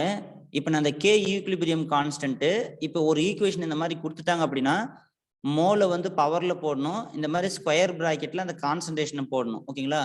இந்த மாதிரி நீங்க கெமிஸ்ட்ரியில வந்து ஸ்கொயர் பிராக்கெட் யூஸ் பண்ண என்ன அர்த்தம் அப்படின்னா செறிவுன்னு அர்த்தம். ஸ்கொயர் பிராக்கெட் வந்து எங்கெல்லாம் பிசிக்கல் கெமிஸ்ட்ரி யூஸ் பண்றீங்களோ அதுக்கு மீனிங் வந்து செறிவுன்னு அர்த்தம். வேற எந்த பிராக்கெட் நீங்க போடக்கூடாது. இந்த கர்லிங் பிராக்கெட்டு, ஆர்டினரி பிராக்கெட்லாம் பிராக்கெட்ல நிறைய வகை இருக்கு. இந்த கர்லிங் பிராக்கெட்டும் இதெல்லாம் எங்கேயுமே யூஸ் பண்ணக்கூடாது கெமிஸ்ட்ரியில. இந்த கான்சன்ட்ரேஷனை பொறுத்த வரைக்கும் இந்த சதுர அடைப்பு மட்டும் தான் யூஸ் பண்ணணும். கிளியரா? இப்ப கே ஈக்லிபிரியம் கான்ஸ்டன்ட் கண்டுபிடிக்கிறது எல்லாருக்கும்? அதாவது எப்படி சமநிலை மாறிலி KEQ கண்டுபிடிக்கிறது. ஓகேங்களா? இப்போ எனக்கு என்ன தெரியுது அப்படின்னா நர்ன்ஸ்ட் ஈக்குவேஷன் தெரியுது, ஈக்லிபிரியம் கான்ஸ்டன்ட் என்னன்னு தெரிஞ்சிருச்சு. இப்ப நமக்கு இதுல இருக்கிற நேம்லாம் டேர்ம்லாம் தெரியணும். ஈன என்ன? பொட்டன்சியல். கரெக்டா சொல்லலாமா? மின்னழுத்தம், மின்கல மின்னழுத்தம் சொல்லலாம். நான் இங்கிலீஷ்ல எழுதுறேன், நீங்க தமிழ்ல தெரியலன்னா சொல்லுங்க, எழுதுறேன். செல் பொட்டன்சியல் அப்படின்ற மின்கல மின்னழுத்தம். ஈநாட்டுன்றது என்ன? இதுவும் செல் பொட்டன்சியல் தான். என்ன டிஃபரண்ட் சொல்லுங்க பார்க்கலாம். ஒரு ஏடிஎம் 200 அவ்வளவுதான். 1 அட்மாஸ்பியரிக் பிரஷர் டெம்பரேச்சர் வந்து 298 கெல்வின்ல மெஷர் பண்ணிருப்பாங்க. இதுதான் ஸ்டாண்டர்ட் ஸ்டேட்னு சொல்லுவாங்க. ஓகேங்களா?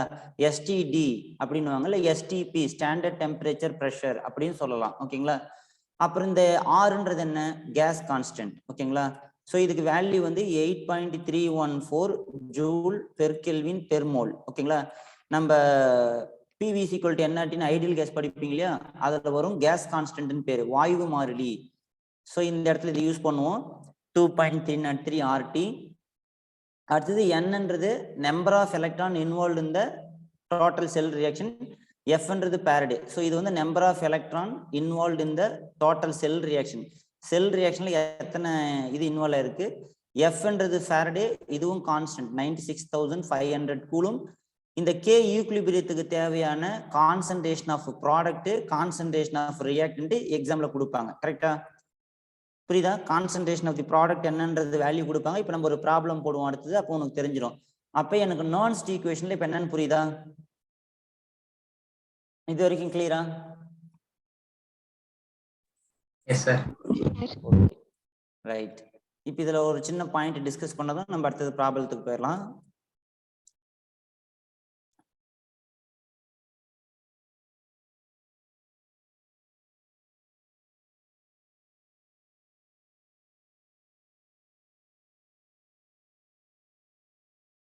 ஏற்கனவே என்ன பண்ணியிருக்காங்க அப்படின்னா 2.303 கேஸ் கான்ஸ்டன்ட் வேல்யூ 8.314, டெம்பரேச்சர் வந்து 298 கெல்வின். ஓகேங்களா? 298 கெல்வின். எஃப் வந்து 96,500 கூலும். நமக்கு இப்போதான் பார்த்தோம் கேஸ் கான்ஸ்டன்ட்டுக்கு ஒரு வேல்யூ இருக்கு 8.314. டெம்பரேச்சர் சப்போஸ் 298 கெல்வின்ல நீங்க ரன் பண்ணின்னு இருந்தா, இல்லைன்னா 25 டிகிரி சென்டிகிரேட் இப்படி கொடுக்கலாம். அப்படி இல்லைன்னா 25 டிகிரி சென்டிகிரேட் கூட 273 ஆட் பண்ணீங்கன்னா கெல்வின் கிடைக்கும். ஓகேங்களா? அப்புறம் எஃப் வேல்யூ வந்து 96,500 கூலும். ஓகேங்களா? ஸோ இந்த மூணுமே நமக்கு இப்படி கொடுத்துட்டாங்க. இல்லைன்னா இது ஸ்டாண்டர்ட் கண்டிஷன் சொல்லுவாங்க, ஸ்டாண்டர்ட் டெம்பரேச்சர் ப்ரெஷர் இப்படி கொடுத்துட்டாங்க அப்படின்னா இது எல்லாத்தையும் நீங்க கால்குலேட்டர்ல போட்டு பார்த்தீங்கன்னா இதுக்கு ஒரு வேல்யூ இருக்கும் 0.0591. நீங்க கிளாஸ் முடிஞ்சதும் செக் பண்ணி பாருங்க. இந்த வேல்யூலாம் நீங்க சிம்பிளிஃபை பண்ணா இந்த வேல்யூ வரும். அப்ப எக்ஸாம்ல என்ன பண்ணலாம், இந்த ஈக்குவேஷனை சப்போஸ் இப்படி கொடுப்பாங்க at 298 கெல்வின் அப்படின்னு கொடுத்துட்டா இது மேல இந்த ஈக்குவேஷன் சிம்பிள் ஆயிரும். ஸோ இப்போ நான் சொல்றேன் பாருங்க, இந்த டேட்டாவுக்கு எல்லாத்துக்கும் 2.303 6F இதுக்கு எல்லாத்துக்கும் சேர்த்து 0.0591 இந்த மாதிரி போட்டுக்கலாம். 591 divide by n number of electron involve in the process log product by ரியாக்டன்ட்னு எழுதலாம். கரெக்டா? ஸோ ஈக்குவேஷன் இப்படி மாறிக்கும். இது புரியுதா? இந்த ஸ்டெப் புரியுதா? நீங்க செக் பண்ணிக்கோங்க, அப்புறமா செக் பண்ணிக்கோங்க. அதாவது 2.303 8.314 298 கெல்வின் இதெல்லாம் போட்டு சிம்பிளிஃபை பண்ணீங்கன்னா இந்த வேல்யூ வரும். இப்போ இதுதான் நமக்கு மெயின். ஃபைனலா நான்ஸ்ட் ஈக்குவேஷன் இந்த ஃபார்மேட்டை நீங்க மறக்கக்கூடாது. இந்த ஃபார்மேட்டை கொடுத்தா டக்குன்னு ஒரு ப்ராப்ளம் கேட்டால் இது எழுத தெரியணும். இப்போ எப்படி சொல்றீங்க பொட்டன்ஷியல் அப்படின்னா right minus left reduction potential சொல்லுங்க சேஞ்ச் இன் ஃப்ரீ எனர்ஜிக்கும் பொட்டன்ஷியலுக்கு என்ன relationship del G is equal to minus NFE அது மாதிரி நான்ஸ்ட் ஈக்குவேஷன் உடனே உங்க மைண்ட்ல இது வந்துடணும் E is equal to E naught minus 0.0591 divided by N log product by reactant அப்படின்னு வந்துடணும் கரெக்டா இது புரியுதா ரைட் இப்போ இதை பாருங்க இதை வச்சு சில கன்க்ளூஷன் சொல்லலாம் சில முடிவுகள் நம்ம சொல்லலாம் நம்ம படிக்கிறோம் இல்லையா நர்ன்ஸ் இந்த மாதிரி கன்க்ளூஷன் கொடுத்துருக்காரு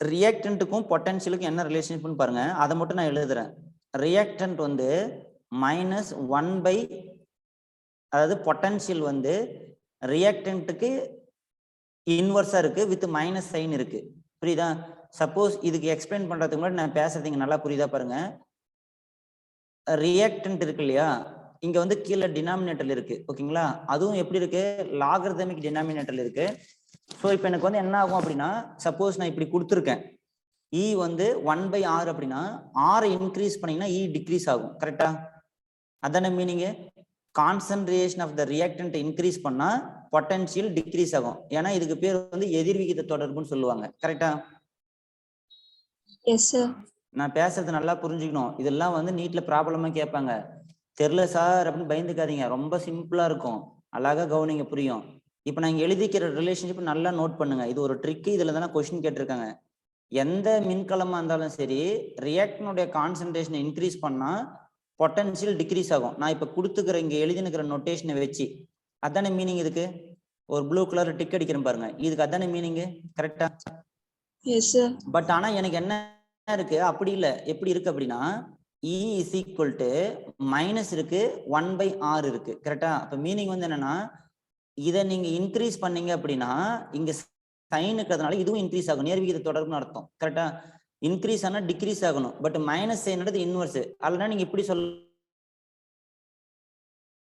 மாதிரி நினைப்பு கரெக்டா ஸோ R⁻1க்கும் R⁻−1 அதாவது நேர்விகித தொடர்புன்னு அர்த்தம் மைனஸ் சைன்ல இருந்தா நீங்க கீழே இன்க்ரீஸ் பண்ணா அங்கேயும் இன்க்ரீஸ் ஆகும் அப்ப மீனிங் வந்து என்னன்னா இதை சொல்றேன் என்னன்னா கான்சன்ட்ரேஷன் ஆஃப் தி ரியாக்டன்ட்டை நீங்க இன்க்ரீஸ் பண்ணீங்க அப்படின்னா பொட்டன்ஷியல் இன்க்ரீஸ் ஆகும் இதுதான் நம்ம கண்டுபிடிச்ச idea suppose concentration of the product விளைபொருளுடைய செறிவை நீங்க இன்க்ரீஸ் பண்ணீங்க அப்படின்னா பொட்டன்ஷியல் டிக்ரீஸ் ஆகும் இது எல்லா செல்லுக்கும் அப்ளிகபிள் ஓகேவா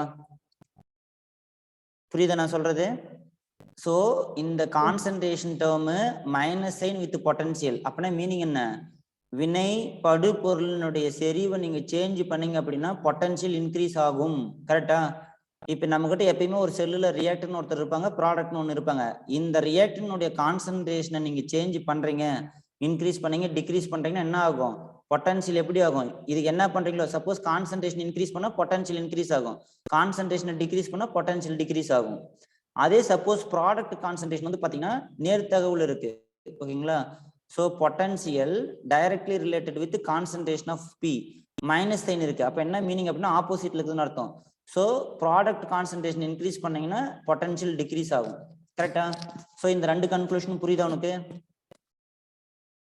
புரியுதா நான் சொல்ல வர்றது இந்த பாயிண்ட் தான் இது எக்ஸாம்ல கேட்டிருக்காங்க நீட்ல ஸோ கான்சன்ட்ரேஷன் ஆஃப் த ரியாக்டன்ட்டை சேஞ்ச் பண்ணா பொட்டன்ஷியல் என்ன ஆகும் concentration of the product change பண்ணா பொட்டன்ஷியல் என்ன ஆகும் ஸோ நம்ம இப்பதான் பார்த்தோம் பொட்டன்ஷியலுக்கும் ஒரு வேதிப்பொருளுடைய செறிவுகளுக்கு இருக்கிற சேஞ்ச் தான் இவர் ஸ்டடி பண்ணிக்காரு கரெக்டா ஸ்டடி பண்ணியிருக்காரா ஸோ இந்த வினை படுபொருளோ இல்லை வினை படுபொருள் அல்லது வினை விளைபொருளுடைய செறிவை மாத்துக்குள்ள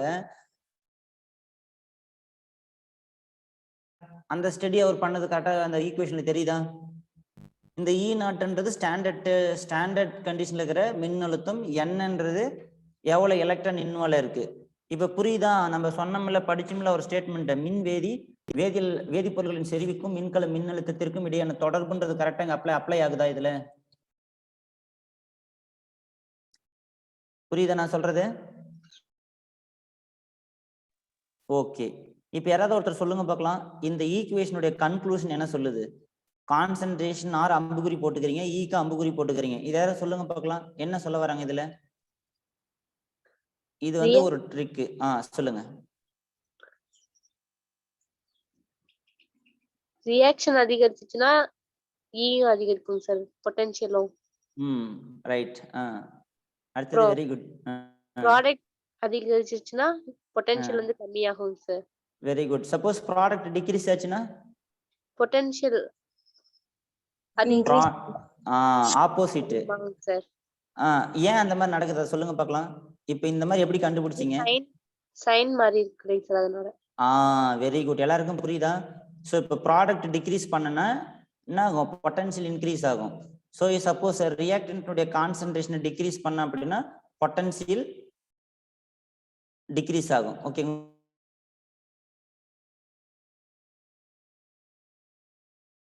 டேட்டாவும் கேட்கலாம், இப்படியும் கேட்கலாம். ஸோ இது எனக்கு கொஞ்சம் கன்ஃபியூஸாக இருக்குது சார் அப்படின்னா போக போக புரியும். எனக்கு வந்து இப்போ ஒரே ஒன்று தெரியணும். ஃபைனலாக எனக்கு இந்த மாதிரி ஈக்குவேஷன்லாம் நம்ம மெமரி பண்ண தேவையில்ல. எக்ஸாம் பாயிண்ட் ஆஃப் வியூ என்ன சார் அப்படின்னா எனக்கு இந்த 2 ஃபார்மேட் தெரியணும். இது ஒரு ஈக்குவேஷனும் இது ஒரு ஈக்குவேஷனும் தெரியணும். இந்த ஈக்குவேஷன் எப்போ எழுதுவேன்? 298 கெல்வின்ல நெர்ன்ஸ்ட் ஈக்குவேஷன் ஃபார்மேட். இது ஜென்ரலாக எந்த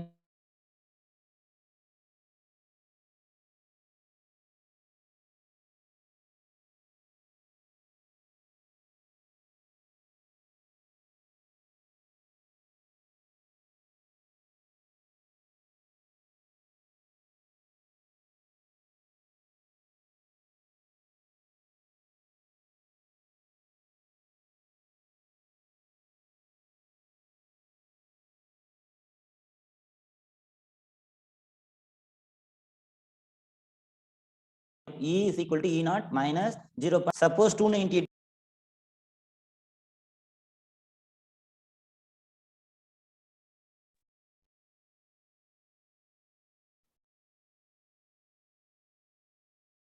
எல்லாருக்கும் ஸ்கிரீன் தெரியுதா? Yes sir. இப்போ எனக்கு வந்து 298 இப்போ 2 ஈக்குவேஷன் நெர்ன்ஸ்ட் ஈக்குவேஷன் தெரிஞ்சிருக்கணும். நமக்கு அந்த ஃபைனல் ஈக்குவேஷன் தெரிஞ்சிருக்கணும். இந்த முன்னாடி சொன்னதுல ஏன் வந்துச்சு எதுக்கு வந்துச்சுன்னு reason. But exam point of view பொறுத்த வரைக்கும் எனக்கு ஃபைனல் ஈக்குவேஷன் நெர்ன்ஸ்ட் நீங்க கொஸ்டின்ல பார்த்தீங்கன்னாவே நீங்க இந்த சமன்பாடு எழுத தெரிஞ்ச போதும். நெர்ன்ஸ்ட் ஈக்குவேஷன் 298 கெல்வின்ற கொஸ்டின்ல வேர்ட் இருந்துச்சு.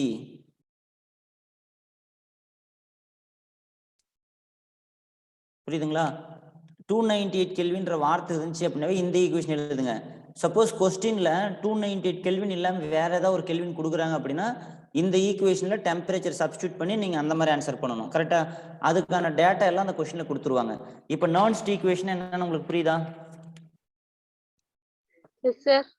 ஓகே, இப்போ நம்ம ஒரு ப்ராப்ளம் பார்க்கலாம். இப்போ நான் இன்னைக்கு கிளாஸ்ல என்ன சொல்லியிருக்கேன் அப்படின்னா 2 பாயிண்ட் உங்களுக்கு சொல்லியிருக்கேன். சேஞ்ச் இன் ஃப்ரீ எனர்ஜிக்கும் பொட்டன்ஷியலுக்கும் உள்ள ரிலேஷன்ஷிப் என்ன, நெர்ன்ஸ் சமன்பாடுனா என்ன. ஓகேங்களா? நெர்ன்ஸ் சமன்பாட்டில் ரியாக்டன்ட் கான்சன்ட்ரேஷன் சேஞ்ச் பண்ண என்ன ஆகும், ப்ராடக்ட் கான்சன்ட்ரேஷனை சேஞ்ச் பண்ண என்ன ஆகும். எக்ஸாம்ல எனக்கு ஃபைனலாக என்ன தேவை? இந்த 2 ஈக்குவேஷனும் சிம்பிள் தான், நம்ம மெமரி பண்ணிக்கலாம். கரெக்டா? ஒரு டைம் 2 டைம் படிச்சீங்கன்னா உங்களுக்கு மைண்ட்ல வந்துடும். கிளியரா? இது வரைக்கும் நடத்துனதுல உங்களுக்கு யாருக்காவது புரியாத ஏதாவது இருக்கா? சார் நம்பர் ஆஃப் எலக்ட்ரான் எடுப்போம் இல்லைங்க சார். ஆமா, அது ரிடக்ஷன் வருது இருக்கணுமா ஆக்சிடேஷன் வருது இருக்கணுமா சார்? அதாவது நம்பர் ஆஃப் எலக்ட்ரான் இன்வால்வ் இந்த ப்ராசஸ்னா ஏதாவது ஒன்று, அதாவது மீனிங் வந்து என்னன்னா எவ்வளோ லாஸ் ஆகுதோ அவ்வளோதான் கெயின் பண்ண முடியும். அப்போ நம்பர் ஆஃப் எலக்ட்ரான் இன்வால்வ் இந்த ப்ராசஸ்ன்றது நீங்கள் ஏதாவது ஒன்று போட்டால் போதும். இப்போ நீங்கள் எலக்ட்ரான் லாஸ் ஆகுது மைனஸு, எலக்ட்ரான் கெயின் ஆகுது ப்ளஸ்ஸு, அந்த பாகுபடியே வராதாங்க. இப்போ கால்வானிக் சொல்ல பொறுத்த வரைக்கும் ஒரு கேள்வி கேட்குறாங்க, நம்பர் ஆஃப் எலக்ட்ரான் இன்வால்வ் இந்த ப்ராசஸ் என்னன்னா 2. அந்த 2 வந்து ஆக்சிடேஷன் குறிக்காது. அதில் வந்து எவ்வளோ எலக்ட்ரான் இன்வால்வ் இருக்கு, 2 எலக்ட்ரான் ஜிங்க் லாஸ் பண்ணுது, 2 எலக்ட்ரான் கெயின் பண்ணுது. அப்போ இன்வால்வ் இந்த ப்ராசஸ் 2 எலக்ட்ரான், அது மட்டும் தான் கணக்கு. கரெக்டா? சார் எல்லா ரியாக்ஷனுக்குமே இதே மாதிரி தான், ஆக்சிடேஷனுக்கும் ரிடக்ஷனுக்கும் ஒரே எலக்ட்ரான் தான் ஆகுமாங்க சார்? கட்டாயமா. நீங்க வந்து ஒரு கான்செப்ட் உங்களுக்கு கிளாரிட்டி கம்மியா இருக்கு, அதனால தான் இந்த கொஸ்டின் கேட்டிருக்கீங்க. ஆக்சிஜனேற்ற ஒடுக்க வினையில இது ஒரு பிரின்சிபல் என்ன அப்படின்னா, எத்தனை எலக்ட்ரான் லாஸ் ஆகுதோ அத்தனை எலக்ட்ரான் தான் கெயின் ஆக முடியும். கரெக்டா? நீங்க ரெடாக்ஸ் ரியாக்ஷன் ஒன்று படிப்பீங்க. ஆக்சிஜனேற்ற ஒடுக்க வினையில ஒரு ஸ்பீசிஸ் வந்து எத்தனை எலக்ட்ரான் லாஸ் பண்ண முடியுதோ அத்தனை எலக்ட்ரான் தான் கெயின் பண்ண முடியும். ஃபர்ஸ்ட் லாஸ் தான் இம்பார்ட்டன்ட். இப்போ ஒரு ஆச்சுன்னா ஒரு எலக்ட்ரான் தான் கெயின் பண்ண முடியும். 5 எலக்ட்ரான் லாஸ் ஆச்சுன்னா 5 எலக்ட்ரான் தான் கெயின் பண்ண முடியும். ஸோ ஆக்சிஜனேற்ற ஒடுக்க வினையில ஆக்சிஜனேற்ற எலக்ட்ரான் லாஸ் ஆகிற எலக்ட்ரானும் ஆக்சிஜனை ஒடுக்க கெயின் ஆகிற எலக்ட்ரானும் ஈக்குவலாக தான் இருக்கும். நீங்கள் அதுக்கு பேர் தான் ரெடாக்ஸ் ரியாக்ஷனு. இல்லை இதில் கம்மியாக இழக்கும் அதில் அதிகமாக இழக்குன்ற வாய்ப்பே இல்லை. ஓகேங்களா? இது ஒரு ரெடாக்ஸ் ரியாக்ஷனில் கம்ப்ளீட் நெசசரி கண்டிஷன். அது number of electron involved in the oxidation is equal to number of electron involved in the reduction. ஆக்சிஜனேற்ற வினையில இன்வால்வ் ஆன எலக்ட்ரான் சமம் ஆக்சிஜனேற்ற ஒடுக்க வினையில இன்வால்வ் ஆகிற எலக்ட்ரான். ஓகேங்களா? புரியுதா? நான் பேசுறது புரியுதா? Okay right. இப்போ அடுத்தது இப்போ நம்ம இது வரைக்கும் பார்த்ததுக்கு ஒரு ப்ராப்ளம் பார்க்கலாம். இந்த ப்ராப்ளம் பார்க்கக்குள்ள நமக்கு கொஞ்சம் கிளாரிட்டி ஃபுல்லாக வந்துடும். இப்போ கொஸ்டின் இப்படி கொடுத்துட்டாங்க, இந்த மாதிரி ஃபார்மேட் ஈக்குவேஷன் ஃபார்மேட்ல கொடுத்துட்டாங்க. என்ஐன்னா என்னது? Nickel sir. என்ஐ பிராக்கெட்ல எஸ் போடுறாங்க, மீனிங் வந்து என்ன? Very good. இங்க 2 போட்டிருக்காங்க. ஓகேங்களா? ஃபர்ஸ்ட் நம்ம கொஸ்டின் அண்டர்ஸ்டாண்ட் பண்றதை பழகிக்கணும். கொடுத்துக்கிற கொஸ்டின் நல்லா வாட்ச் பண்ணினா உங்களுக்கு ஐடியா கிடைச்சிரும். அவ்வளோ ஈஸியாக இருக்கும் ப்ராப்ளம். 2Ag 0.02 molarity, எம்னா molarity. அப்படியே கொடுத்துக்கிற ஈக்குவேஷன் கொஸ்டின் நான் இங்கே எழுதுறேன். நிக்கல் 2+, இதுக்கு ஒரு வேல்யூ கொடுத்துருக்காங்க 0.16.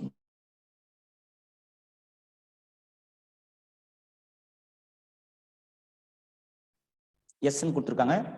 கொஸ்டின்ல வந்து இந்த வேல்யூ கொடுத்துருக்காங்க. E0 செல் 1.05 வோல்ட். ஓகேங்களா? இப்போ கொஸ்டின்ல என்ன கேட்குறாங்கன்னா ஃபைண்ட், கண்டுபிடி இ செல், இவ்வளோதான் கேட்டிருக்காங்க. ஓகேங்களா? இப்போ எனக்கு ஃபர்ஸ்ட் என்ன தெரியணும்னா கெமிஸ்ட்ரியில், எலக்ட்ரோ கெமிஸ்ட்ரியில் இந்த கொஸ்டின் வந்துக்குது, ஈஸியாக கண்டுபிடிச்சிடலாம். கொஞ்சம் எலக்ட்ரோ கெமிஸ்ட்ரி படிச்சு அத்தனை பேரும் ஏதோ இது ஈக்குவேஷனாக கொடுத்துக்கிறாங்கடா, ஈன்ற வார்த்தை எலக்ட்ரோ கெமிஸ்ட்ரியில் மட்டும்தான் வருதுன்னு கண்டுபிடிச்சிடலாமா? ஈஸியாக இருக்கிற 30 யூனிட்ல இந்த question belongs to electro chemistry. ஈஸியாக கண்டுபிடிக்கலாமா? முடியாதா? ஓகே. அந்த எலக்ட்ரோ கெமிஸ்ட்ரியில கிளீனா சொல்றான் பாருங்க, ரூட் போட்டு கொடுக்குறான். இ செல் E0 கொடுத்துருக்கான், ஒரு ஈக்குவேஷனுடைய கான்சன்ட்ரேஷன் கொடுத்துருக்கான். அப்பனா மீனிங் என்னன்னா நான்ஸ்ட் ஈக்குவேஷன் கேட்கறாங்கன்னு அர்த்தம். இப்படிதான் நம்ம போகணும். முதல்ல நீங்க கண்ணை மூடி நான்ஸ்ட் ஈக்குவேஷன் எடுத்து எழுதுங்க. ஓகேங்களா? கூட டேட்டா என்ன கொடுத்துருக்காங்க அப்படின்னா, இந்த ரியாக்ஷன் ரன் பண்ணது வந்து 298 கெல்வின்ட்டாங்க. அப்ப 298 கெல்வின் சொல்றதுனால நான்ஸ்ட் சமன்பாடு 298 கெல்வின் வந்து இப்படி எழுதலாம். E0 is equal to 0.0591 divide by n log product by reactant. புரியுதா? நான் என்ன எப்படி கண்டுபிடிக்கணும், நீ எக்ஸாம்ல அப்படி அப்ளை பண்ணா ரொம்ப ஈஸியா இருக்கும். ஈஸியா நீங்க மார்க் வாங்கிடலாம். நான் இப்போ எப்படிலாம் சால்வ் பண்றேன் பாருங்க. This is very important. படிக்கிறது இம்பார்ட்டன்ட் கிடையாது, how to solve the problem, அது இம்பார்ட்டன்ட். இப்போ பாருங்க, நான் எப்படி கண்டுபிடிச்சேன். இந்த கொஸ்டின் வந்து எலக்ட்ரோ கெமிஸ்ட்ரி. இது எலக்ட்ரோ கெமிஸ்ட்ரி நிறைய இருக்கும். நான் இன்னும் பின்னாடி கூட பேட்டரிலாம் நடத்துவேன். அதுல வந்து இது எப்படி நான்ஸ்ட் ஈக்குவேஷன் கண்டுபிடிச்சேன். E0 கொடுத்துருக்காங்க, இ செல் கேக்குறாங்க, கான்சன்ட்ரேஷன் ஆஃப் தி ஸ்பீசிஸ்லாம் கொடுத்துருக்காங்க. ஓகேங்களா? இ செல் தான் செல்லோட மின்கலத்தின் மின்னழுத்தம் தானே சார் கண்டுபிடிக்கணும்? ஆமா, செல்லினுடைய மின்கலத்தின் மின்னழுத்தத்தை கண்டுபிடிக்கிறோம். கரெக்டா? இதை நீங்க வந்து டைரக்டா ரிடக்ஷன் ரைட் அண்ட் அந்த மாதிரி கொடுத்தா ஃபர்ஸ்ட் ஃபார்முலா போகும். ரைட் ரிடக்ஷன் பொட்டன்ஷியலோ ஆக்சிடேஷன் பொட்டன்ஷியலோ ஈக்குவேஷன் ஃபார்மேட்ல கொடுத்தா அப்படி போகணும். இப்போ இது இப்படி தான் வரும். கரெக்டா? இப்போ நான் பாருங்க, இதுல என்னென்ன ஃபர்ஸ்ட் இது இப்படியும் போகலாம், அப்படி இல்லை இன்னொரு ரூட் இருக்கு. என்ன அப்படின்னா, கொடுத்துக்கிற டேட்டாவெல்லாம் எழுதுங்க, கிவன் டேட்டாவெல்லாம் எடுத்து எழுதணும். இதுல என்னென்ன கொடுத்துக்கிறாங்க பாருங்க. Concentration of the reactant Ag+ கொடுத்துருக்காங்க, கான்சன்ட்ரேஷன் ஆஃப் தி நிக்கல் 2+ கொடுத்துருக்காங்க. இப்போ இந்த மாதிரி சாலிட்னு போறாங்க இல்லையா, இந்த ஒரு பாயிண்ட் அங்கே சொல்லியிருக்கணும். என்ன பாயிண்ட் அப்படின்னா, நான்ஸ்ட் ஈக்குவேஷனை பொறுத்த வரைக்கும் ஏதாவது கெமிக்கல் சப்ஸ்டன்ஸு, இப்போ நிக்கல் சாலிட்ல எடுக்கிறீங்க, சில்வர் சாலிட்ல எடுக்கிறீங்க. ஓகேங்களா? நான்ஸ்ட் ஈக்குவேஷன்ல அந்த ஃபைனல் செல் ரியாக்ஷன்ல எந்தெந்த சப்ஸ்டன்ஸ்லாம் சாலிடா எடுக்கிறீங்களோ அதெல்லாம் வந்து இஸ் ஈக்குவல் டு 1ன்னு அர்த்தம். ஓகேங்களா? ஸோ இது நான்ஸ்ட் சொன்ன ஐடியா. நான்ஸ்ட் ஈக்குவேஷன்ல நம்ம ஸ்டடி பண்ணக்குள்ள எந்தெந்த கெமிக்கல் சப்ஸ்டன்ஸ் எல்லாம் நீங்க எஸ் சாலிட்ன்ற ஃபார்ம்ல எடுக்கிறீங்களோ அதுக்கு எல்லாத்துக்கும் 1ன்னு அர்த்தம். அப்ப எப்பயுமே இந்த ப்ராடக்ட் பை ரியாக்டன்ட் இருக்குது இல்லையா, இதுல அதோட வேல்யூ ஒன்னாங்க சார் போட்டுறணும். இப்போ உதாரணத்துக்கு இந்த இப்போ என்ன நான் சொல்றேன் பாருங்க. இப்போ அது KEQன்னு சொன்னா அது எப்படி எழுதுறேன், இந்த இடத்த மட்டும் உங்களுக்கு எக்ஸ்பிளைன் பண்றேன், அப்புறம் எடுத்து உள்ள போட்டுக்கிறேன். இப்போ நான் இப்படி எழுத போறேன், ப்ராடக்ட் பை ரியாக்டன் எழுத போறேன். ஓகேங்களா? இப்போ இங்க கொடுத்துக்கிற கெமிக்கல் ஈக்குவேஷனுக்கு, இப்போ இந்த ஈக்குவேஷனுக்கு நான் இந்த மாதிரி ஈக்குலிபிரியம் கான்ஸ்டன்ட் எழுதுறேன். அது ரைட்டா தப்பா மட்டும் சொல்லுங்க. நிக்கல் 2+ பாருங்க, முன்னாடி எதுவுமே கிடையாது, 1 மோல் தான் இருக்கிற மாதிரி கணக்கு. ஸோ மோல் எவ்வளவு இருக்கு, எவ்வளவு மோல் இருக்கு? 2 சார். மோல் இருந்தா அது பவர் நான் சொல்றது புரியுதா? அடுத்தது பாருங்க, ரியாக்டன்ட் கான்சன்ட்ரேஷன். நிக்கல் இருக்கு, அதுக்கு முன்னாடி எதுவும் இல்லை, சில்வர் பிளஸ் இருக்கு. ஸோ சில்வர் பிளஸ், அதுக்கு முன்னாடி மோல் 2 இருக்கு, 2 போட்டுக்கிட்டேன். கூட என்ன பண்ணணும் அப்படின்னா, இந்த பிராக்கெட்ல இந்த ஸ்டேட் ஆஃப் த ஸ்பீசிஸ் போட்டிருக்கணும். ஸோ இங்க சாலிடு, இங்க சாலிடு, இவங்க அக்வாஸ் தான், அயான்ஸ், அதனால பிரச்சனை இல்லை. ஸோ நான் இப்போ இவங்க 2 பேருக்கு 1 போட்டேன் இல்லையா, அப்போ இவங்க 2 பேரும் நான் கேன்சல் பண்ணல, இவங்களுக்கும் 1 இவங்களுக்கும் 1 அப்படின்னா இந்த ஈக்குவேஷன் வந்து இப்படி மாறிக்கும். எப்படி மாறிக்கும் அப்படின்னா, இதே ஈக்குவேஷன் இப்படி மாறிக்கும். நிக்கல் 2 பிளஸ், இங்க 1 ஸ்கொயர்னு போடுவோம், 1 ஆயிரும், டிவைட் பை இந்த இடத்துல நிக்கல் சாலிடா இருக்கு, அதுக்கு 1ன்னு வந்துடும், திருப்பி ஏஜி பிளஸ் ஸ்கொயர்னு வந்துடும். கரெக்டா? இப்போ இந்த concentration of the nickel 2 plus இங்க மென்ஷன் பண்ணியிருக்காங்க. கரெக்டா? மோலாரிட்டியில மென்ஷன் பண்ணியிருக்காங்க. கான்சன்ட்ரேஷன் ஆஃப் ஏஜி பிளஸ் இங்க மென்ஷன் பண்ணியிருக்காங்க. அதை நீங்க ஸ்கொயர் பண்ணணும். இதை நீங்க ரெண்டுத்தையும் ஸ்கொயர் பண்ணா இதுதான் உங்களுக்கு கே ஈக்விலிபிரியம் கான்ஸ்டன்டா இருக்கும். நான் சொல்றது புரியுதா? நமக்கு கான்சன்ட்ரேஷன் வந்து செறிவு வந்து 3 விதமா கொடுப்பாங்க. மோலாரிட்டியில கொடுக்கலாம், இல்ல ஸ்மால் எம் மோலாலிட்டியில கொடுக்கலாம், இல்ல நார்மாலிட்டியில கொடுக்கலாம். ஸோ மேக்சிமம் இங்க மோலாரிட்டி தான் கொடுப்பாங்க, மோல் பர் லிட்டர். மோலாலிட்டி அப்படின்னா மோல் பர் கிலோகிராம்னு அர்த்தம், நார்மாலிட்டி அப்படின்னா ஈக்குவலன்ட் பெர் லிட்டர்னு அர்த்தம். இப்போதைக்கு இந்த ஐடியா தெரிஞ்சுக்கோங்க, இது அங்க கொஞ்சம் படிச்சா இது நல்லா புரியும். இது பேசிக்கா நான் இப்போ இங்க கொடுத்தது வந்து கேபிட்டல் எம் அப்படின்னா இது ஒரு அளவு. இந்த டேட்டாவை தூக்கி அப்படியே இங்க போடணும். நிக்கல் 2 பிளஸ்க்கு என்ன டேட்டா கொடுத்துருக்காங்க அதை நீங்க அப்படியே இங்க போடணும், 0.160 இதை எடுத்து போட்டுக்கணும். ஓகேங்களா? இப்போ அதுக்கடுத்து என்ன கொடுத்துருக்காங்க, ஏஜி பிளஸ் 0.002, அதுக்கப்புறம் ஸ்கொயர் இருக்கு. ஓகேங்களா? ஏன் ஸ்கொயர், மோல் வந்து ஸ்கொயர் பண்ணும். இதை நீங்க இதை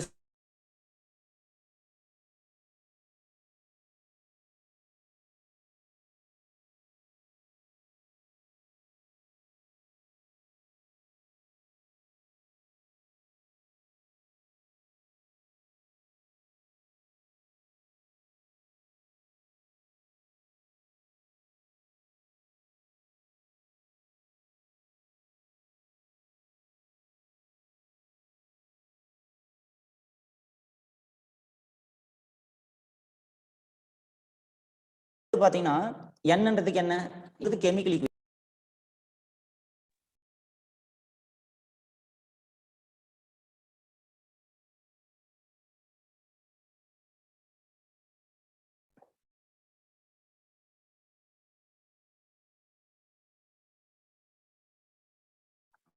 இப்ப பாருங்க, நான் பேசுறது கேக்குதா?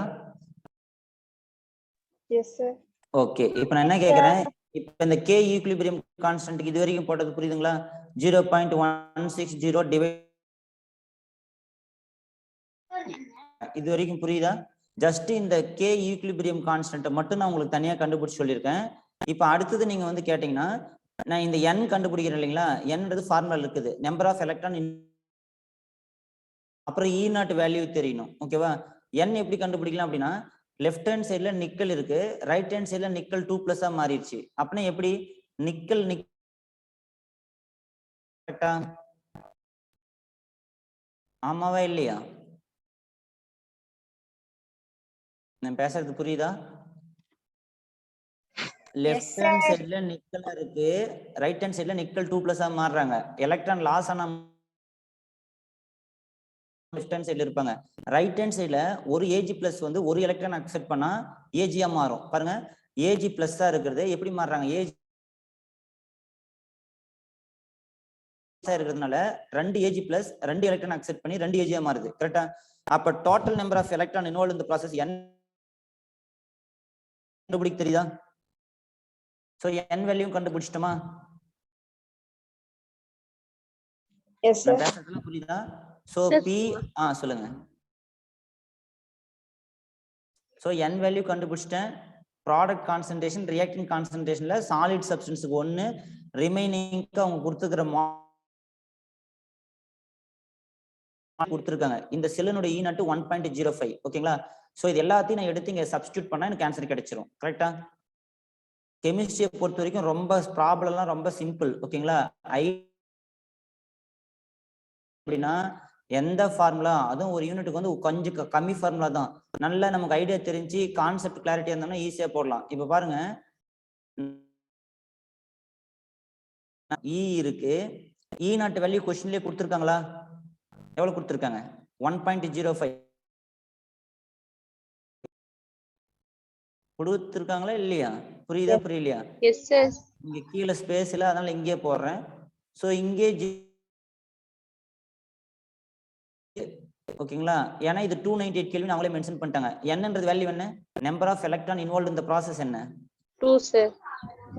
அப்புறம் லாக் கொடுத்துருக்காங்க, லாக் போட்டுக்கோங்க.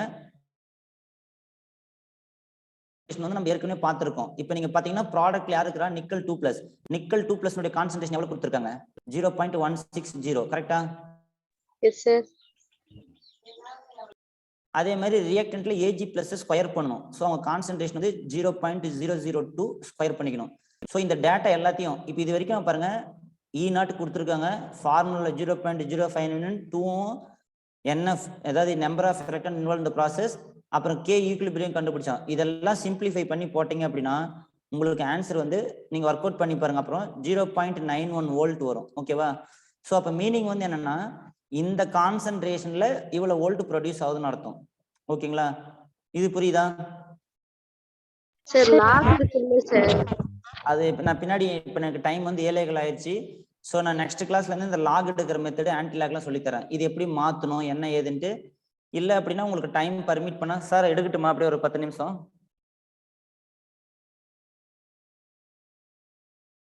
ராஜேஷ் சார்,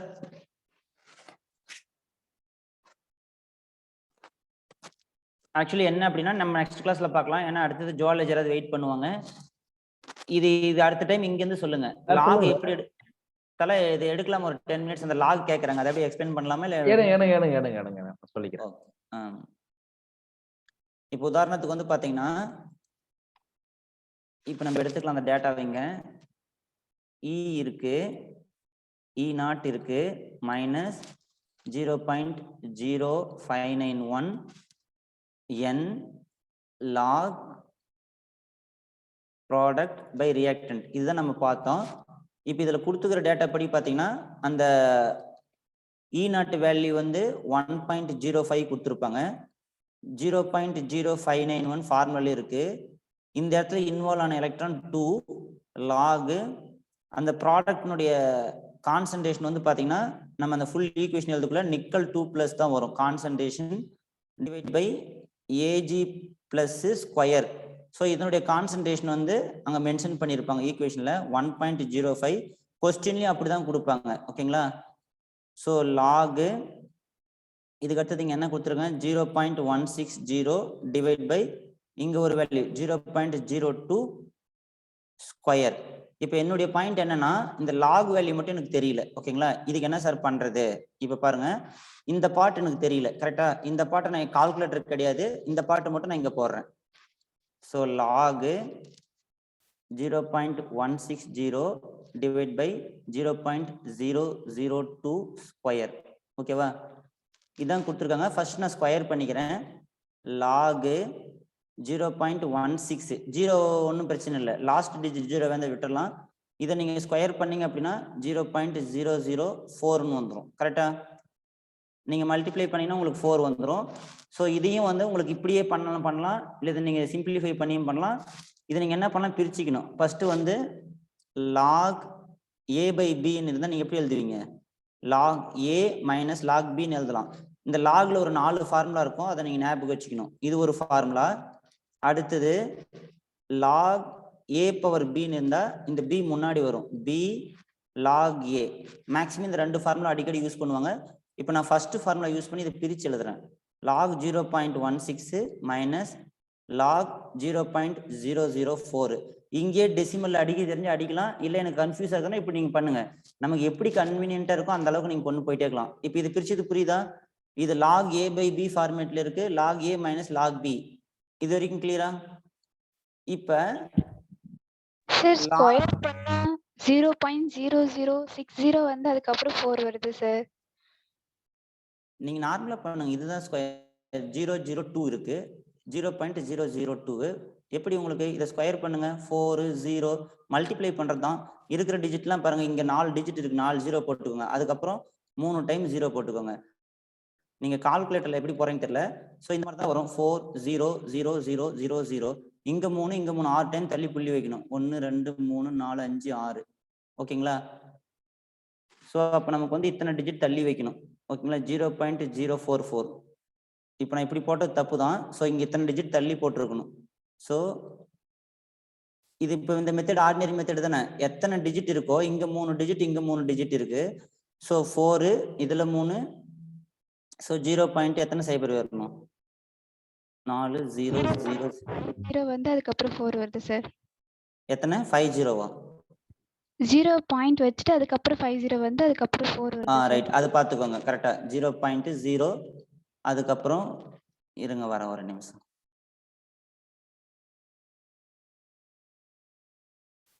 இதுக்கு டெசிமல் கொஞ்சம் நல்லா தெரியணும். ஸோ இங்க வந்து பாத்தீங்கன்னா நம்ம மல்டிப்ளை பண்ணக்குள்ள 0 பாயிண்ட்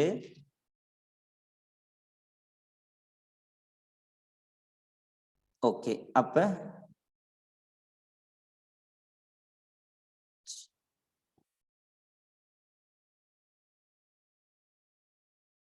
நாலு 0 தானே வருது கரெக்டா?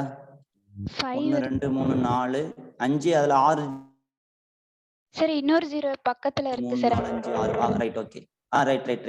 Okay okay. 0.40 அதாவது கொஞ்சம் பார்த்துக்கோங்க. ஸோ இப்போ என்னன்னா எத்தனை 5 டிஜிட் தள்ளி இங்க வச்சுக்கோங்க. இது இப்படிதான் ஸ்டெப் பை ஸ்டெப்பா போனோம். இப்போ நம்ம கொடுத்துக்கிறதுல கொஞ்சம் ஹெவியா இருக்கு. பட் பப்ளிக்லாம் கொஞ்சம் சின்னதா இருக்கும். அந்த கொஸ்டின் ஆன்சர் பண்ண தெரியும். இப்போ போடலாம், இதையும் நம்ம போட்டுருவோம். 0.0 5 சைபர் 4 போட்டுக்கோங்க. இப்போ இதுக்கு அடுத்தது என்ன பண்ணணும் அப்படின்னா இதை வந்து நம்ம அந்த 10 பவர் மாதிரி மாற்றணும். இது எப்படி எழுதுறோம் பாருங்க. 1 10 100. அப்ப 16/100 எழுதலாம். கரெக்டா? நீங்க முதல்ல கொடுத்துக்கிற டெசிமல் வேல்யூ எல்லாம் இப்படி தனித்தனியா உங்களால எவ்வளவு பிரிக்க முடியும் பிரிச்சுக்கோங்க. ஸோ இதை எப்படி எழுதுறான்னு பார்த்தீங்கன்னா 16/100. 0.16ன்றது 16/100 எழுதலாம். ஸோ 1 10 100. அப்போ 100 டிவைட் பண்ணா இந்த நம்பர் தான் இப்படி எழுதியிருக்காங்க. 16/100 தான் 0.16. ஸோ அது மாதிரி இங்க பாருங்க 1 10 100 1000 10,000 லட்சம். ஸோ அப்போ நீங்க என்ன பண்ணணும்? 4 minus log 4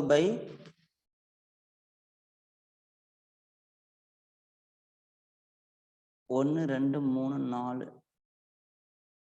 6 சைபர் போடணும். ஸோ 10 பவர் 6 போட்டுக்கணும். ஓகேங்களா? புரியுதா? 4/10 பவர் 6 போடலாம். பாருங்க இங்க வந்து 2 டிஜிட் இருக்கு, அதனால 2 சைபர் போட்டிருக்கேன். இங்க எத்தனை டிஜிட் இருக்குன்னு பாருங்க. 1 2 3 4 5 6 டிஜிட் இருக்கு. ஸோ 6 சைபர் வரும்.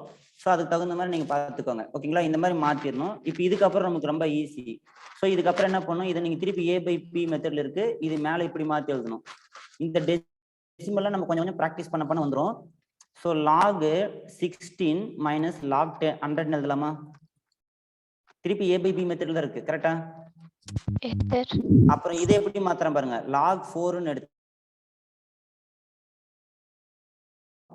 இது திருப்பி மேல வரும். log -6 வரும். log 10 பவர் -6 வரும். இது log 4 minus log 10 power -6 இருக்கும். ஸோ நீங்க அப்படியே எடுத்துக்கோங்க. இப்படி வச்சுக்கோங்க. பிராக்கெட் போட்டுறேன். log 4 minus log 10 power -6. இந்த ஸ்டெப் புரியுதுங்களா? Yes sir. யாருக்காவது புரியலன்னா கேளுங்க. அடுத்தது பாருங்க. எனக்கு என்ன தெரியும் அப்படின்னா இதை சால்வ் பண்ணக்குள்ள இந்த வேல்யூ எல்லாம் தெரியணும். log 1க்கு 0, log 10க்கு 1. இது எப்பயுமே இது log 2க்கு வேல்யூ வேணும் அப்படின்னா 0.3010. இந்த பேசிக் வேல்யூ எல்லாம் தெரிஞ்சா ஈஸியா போடணும். தெரிஞ்சுதான் ஆகணும். இதுக்கு ஒரு ட்ரிக் 4 கொடுக்குறாங்க அப்படின்னா 0.6. அதாவது இங்க என்ன வேல்யூ வருதோ அதுக்கப்புறம் அடுத்த வேல்யூ போட்டுக்கணும். log 2 0.3. இந்த ஃபர்ஸ்ட் வேல்யூ போட்டாவே ஆன்சர் வந்துடும். log 3 next value 0.4. log 4க்கு மட்டும் தான் 6. சரி, இப்போ log 5 கேட்டாலும் திருப்பி 0.6 வைங்க. இதுக்கு மேல ரெண்டாவது டிஜிட் எப்பயுமே மோர் தென் 5 தான் வைக்கணும். ஓகேங்களா? ஸோ log 4க்கு மட்டும் 0.6 வைங்க, இல்லை 0.59 வைக்கலாம். ரெண்டு வேல்யூ எதுனாலும் எடுத்துக்கலாம். மீனிங் வந்து என்ன அப்படின்னா இந்த நம்பருக்கு அடுத்த நம்பர் போடணும். செகண்ட் டிஜிட் எப்பயுமே 5க்கு மேல தான் போடணும். ஸோ இந்த ஒரு டிஜிட்ல நமக்கு ஆன்சர் வந்துடும். இப்போ சப்போஸ் எனக்கு log 4க்கு வேல்யூ வேணும்னா நீங்க 0.6 போடலாம், இல்லை 0.59 போடலாம். ஸோ அந்த மாதிரி நம்ம கொண்டு வந்துருவேன். log 10க்கு 1. ஸோ இப்போ பாருங்க log 16 இருக்கு. எனக்கு log 16 வேல்யூ தெரியாது. log 4 ஸ்கொயர்னு எழுதுவேன். 2 log 4 வந்துடும். அப்போ log 4க்கு வேல்யூ எனக்கு தெரியும். log 4க்கு வேல்யூ 0.6 ஆர் 0.59 அதை போட்டுருவேன். log 10 எப்படி எழுதுவேன்? log 10 வந்துடும் 2. அப்போ log 10க்கு 1 வந்துடும். கரெக்டா? ஸோ இது ஒரு பிட்டு முடிஞ்சது. மைனஸ் log 4 எனக்கு வேல்யூ அந்த வேல்யூ போட்டுரு. log 4 அந்த வேல்யூ டைரக்டா போட்டுரு. அடுத்தது log 10 பவர் -6. ஸோ என்ன பண்ணும்? மைனஸ் உள்ள எடுத்து அப்ப இப்ப இருக்கிற வேல்யூலாம் போடுங்க பார்க்கலாம். 2 log வந்து 4க்கு வந்து 0.6 -2 தானே சார் வரும்? எப்படிமா? நீங்க 10 to the power of -6 போட்டீங்கல்ல sir, அது மாதிரி 100 மேல போச்சுனாலும் -2 தானே சார் வரும்? ஆமா, அது நமக்கு போடவே தேவையில்ல. இப்போ நீங்க log -100 எழுதிக்க. ஆமா, இது எடுக்குள்ள நீங்க என்ன பண்ணா log மைனஸ் ஓகே இங்க 10 பவர் ஸ்கொயர் வரும். ஏன்னா இங்க எடுத்திருக்கேன், இது இப்படி எடுக்க முடியாது. நீங்க இந்த 100 நம்பர் அப்படியே மேல எடுக்க கூடாது, இப்படிதான் எடுக்கணும். log இங்க 10 பவர்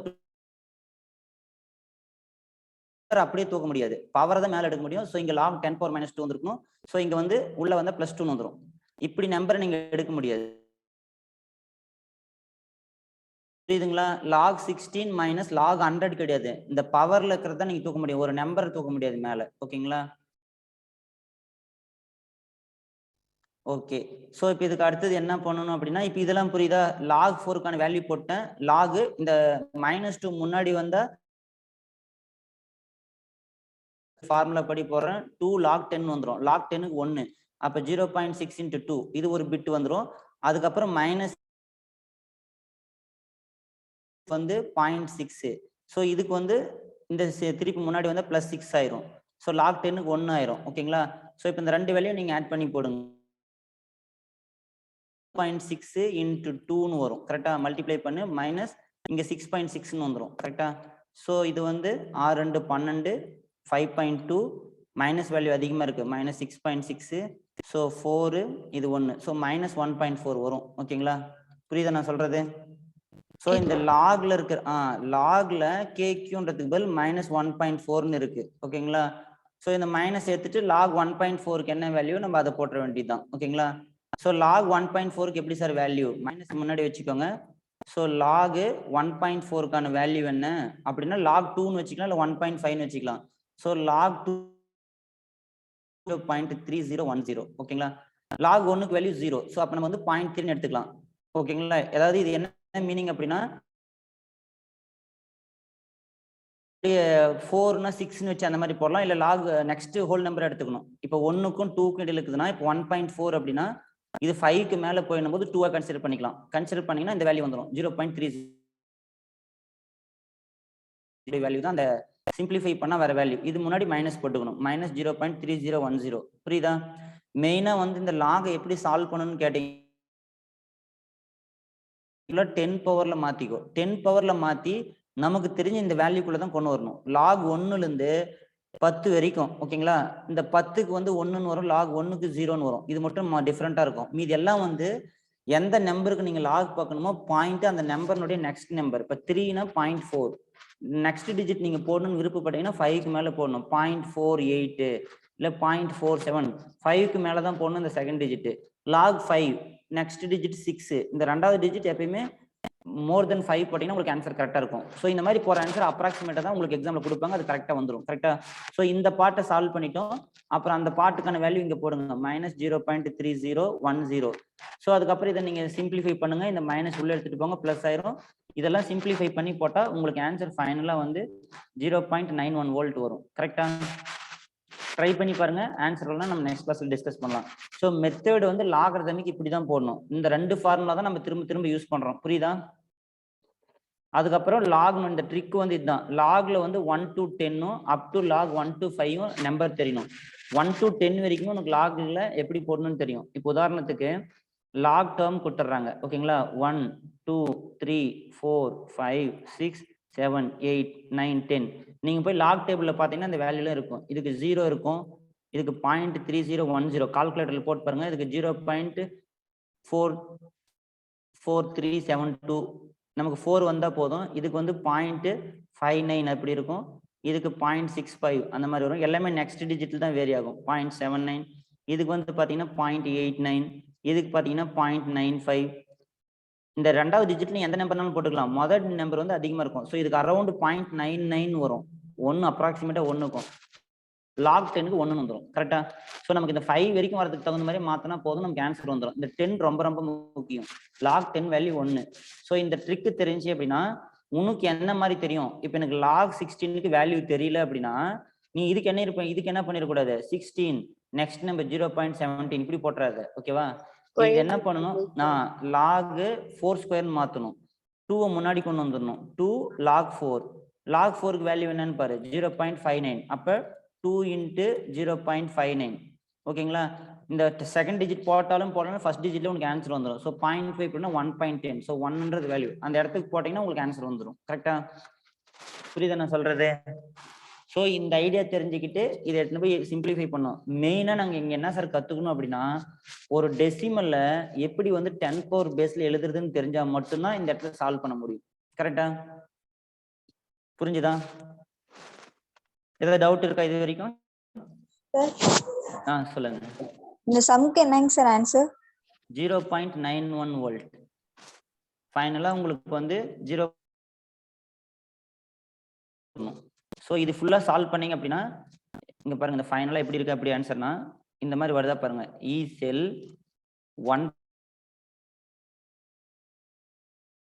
சால்வ் பண்ணா 0.14 வரணும். ஓகேங்களா? இதெல்லாம் சால்வ் பண்ணிட்டு லாஸ்ட்ல 0.91 வோல்ட். ஃபர்ஸ்ட் நீங்க மேனுவலா போட்டு பாருங்க, அதுக்கப்புறம் கால்குலேட்டர் வச்சு போட்டு பாருங்க. அப்ப என்ன தப்பு நடக்குது, நம்ம எங்க லாக்ல தப்பு பண்றோமான்றது உங்களுக்கு தெரிஞ்சிடும். வேல்யூ கண்டுபிடிச்சிட்டீங்க. ஓகேங்களா? இந்த லாக் வேல்யூ -0.30. ஸோ இதை நீங்க சிம்பிளிஃபை பண்ணி பாருங்க. ஸோ 0.15 வரும். ஸோ 0.15 கூட 0.5 மல்டிப்ளை பண்ணுங்க, பிளஸ் ஆயிரும். ஸோ ரெண்டுத்தையும் மல்டிப்ளை பண்ண என்ன ஆன்சர்னு பாருங்க. 0. எப்பயுமே நம்ம ரெண்டு டிஜிட் எடுத்து போட்டா வந்துடும் ஆன்சர். ஸோ 5 5 25. ஸோ 0. அடுத்தது வந்து பாத்தீங்கன்னா 500 700.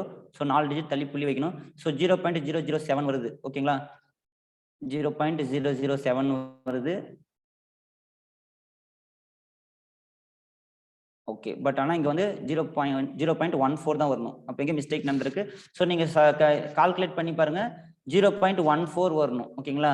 ஸோ இதெல்லாம் சிம்பிளிஃபை பண்ணி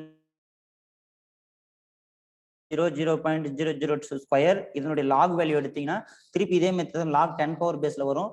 அப்புறம் 0.059 2 இருக்கு. கரெக்டா? ஸோ இதை நீங்க போட்டீங்க அப்படின்னா இது ரெண்டுத்தையும் மல்டிப்ளை பண்ணக்குள்ள எனக்கு ஃபைனல் ஆன்சர் 0.14 வரணும். ஓகேங்களா? இந்த 14 வந்து அதுல இருந்து 1.05 நீங்க மைனஸ் பண்ணா உங்களுக்கு 0.91 வோல்ட் வரும். ஸோ 1.05ல மைனஸ் 0.14 பண்ணீங்கன்னா ஸோ 1 10ல் 1 போனா 9. ஸோ 0.91 வோல்ட் வரும். ஸோ நீங்க சிம்பிளிஃபை பண்ணி வரல அப்படின்னா நம்ம நெக்ஸ்ட் கிளாஸ்ல இதையே போடுவோம். ஏன் 0.14 வரலன்னு பார்ப்போம். ஓகேவா? இந்த அளவுக்கு காம்ப்ளிகேட்டடா வராது. இதோட இது வந்து கொஞ்சம் காம்ப்ளிகேட்டடா இருக்கிற மாதிரி இருக்கு. காம்ப்ளிகேட்டட் கிடையாது. இந்த 10 பவர் பேஸ்ல இவ்வளவு கொடுக்க மாட்டாங்க. 10 பவர் 6 எத்தனை டிஜிட்லாம் போகாது. சிம்பிளா ஏன்னா இதுக்குள்ள நம்ம ஒரு 60 செகண்டுக்குள்ள 1 மினிட்டுக்குள்ள தான் ஆன்சர் பண்ணணும். ஸோ அதுக்கு தகுந்த மாதிரி தான் இருக்கும். பட் மெத்தட் தெரிஞ்சுக்கோங்க, கட்டாயமா கொண்டு வர முடியும். இதை ஃபுல்லா நீங்க சால்வ் பண்ணீங்கன்னா உங்களுக்கு ஆன்சர் வந்து 0.14 வரும், கட்டாயமா வரும். ஓகேவா? ஏதாவது இல்ல அப்படி வரணும்போது நெக்ஸ்ட் கிளாஸ் நம்ம பார்ப்போம். இப்போ மெத்தட் தெரியுதா? லாக் போடணும் அப்படின்னா 1 to 10 வரைக்கும் சில வேல்யூ தெரியணும். கொடுக்குற டெசிமல் எல்லாத்தையும் நீங்க லாக்ல மாத்தணும். கரெக்டா? இப்போ ஒரு 0.16 கொடுத்தா அது 16/100 அந்த மாதிரி எழுதணும். 0.004 கொடுக்குறாங்கன்னா 4/1000 அந்த மாதிரி உங்களுக்கு எழுத தெரியணும். அதை வந்து நம்ம A/B ஃபார்மேட்ல இருந்து A-B எழுதி லாஸ்ட்ல நமக்கு என்ன தெரியும், லாக் 1ல இருந்து 5 வரைக்கும் சில நம்பருக்கு வேல்யூ தெரியும். அதுக்கு தகுந்த மாதிரி மாத்தி ஆன்சர் பண்ணணும். கிளியரா? Yes sir. ஓகே, நீங்க ட்ரை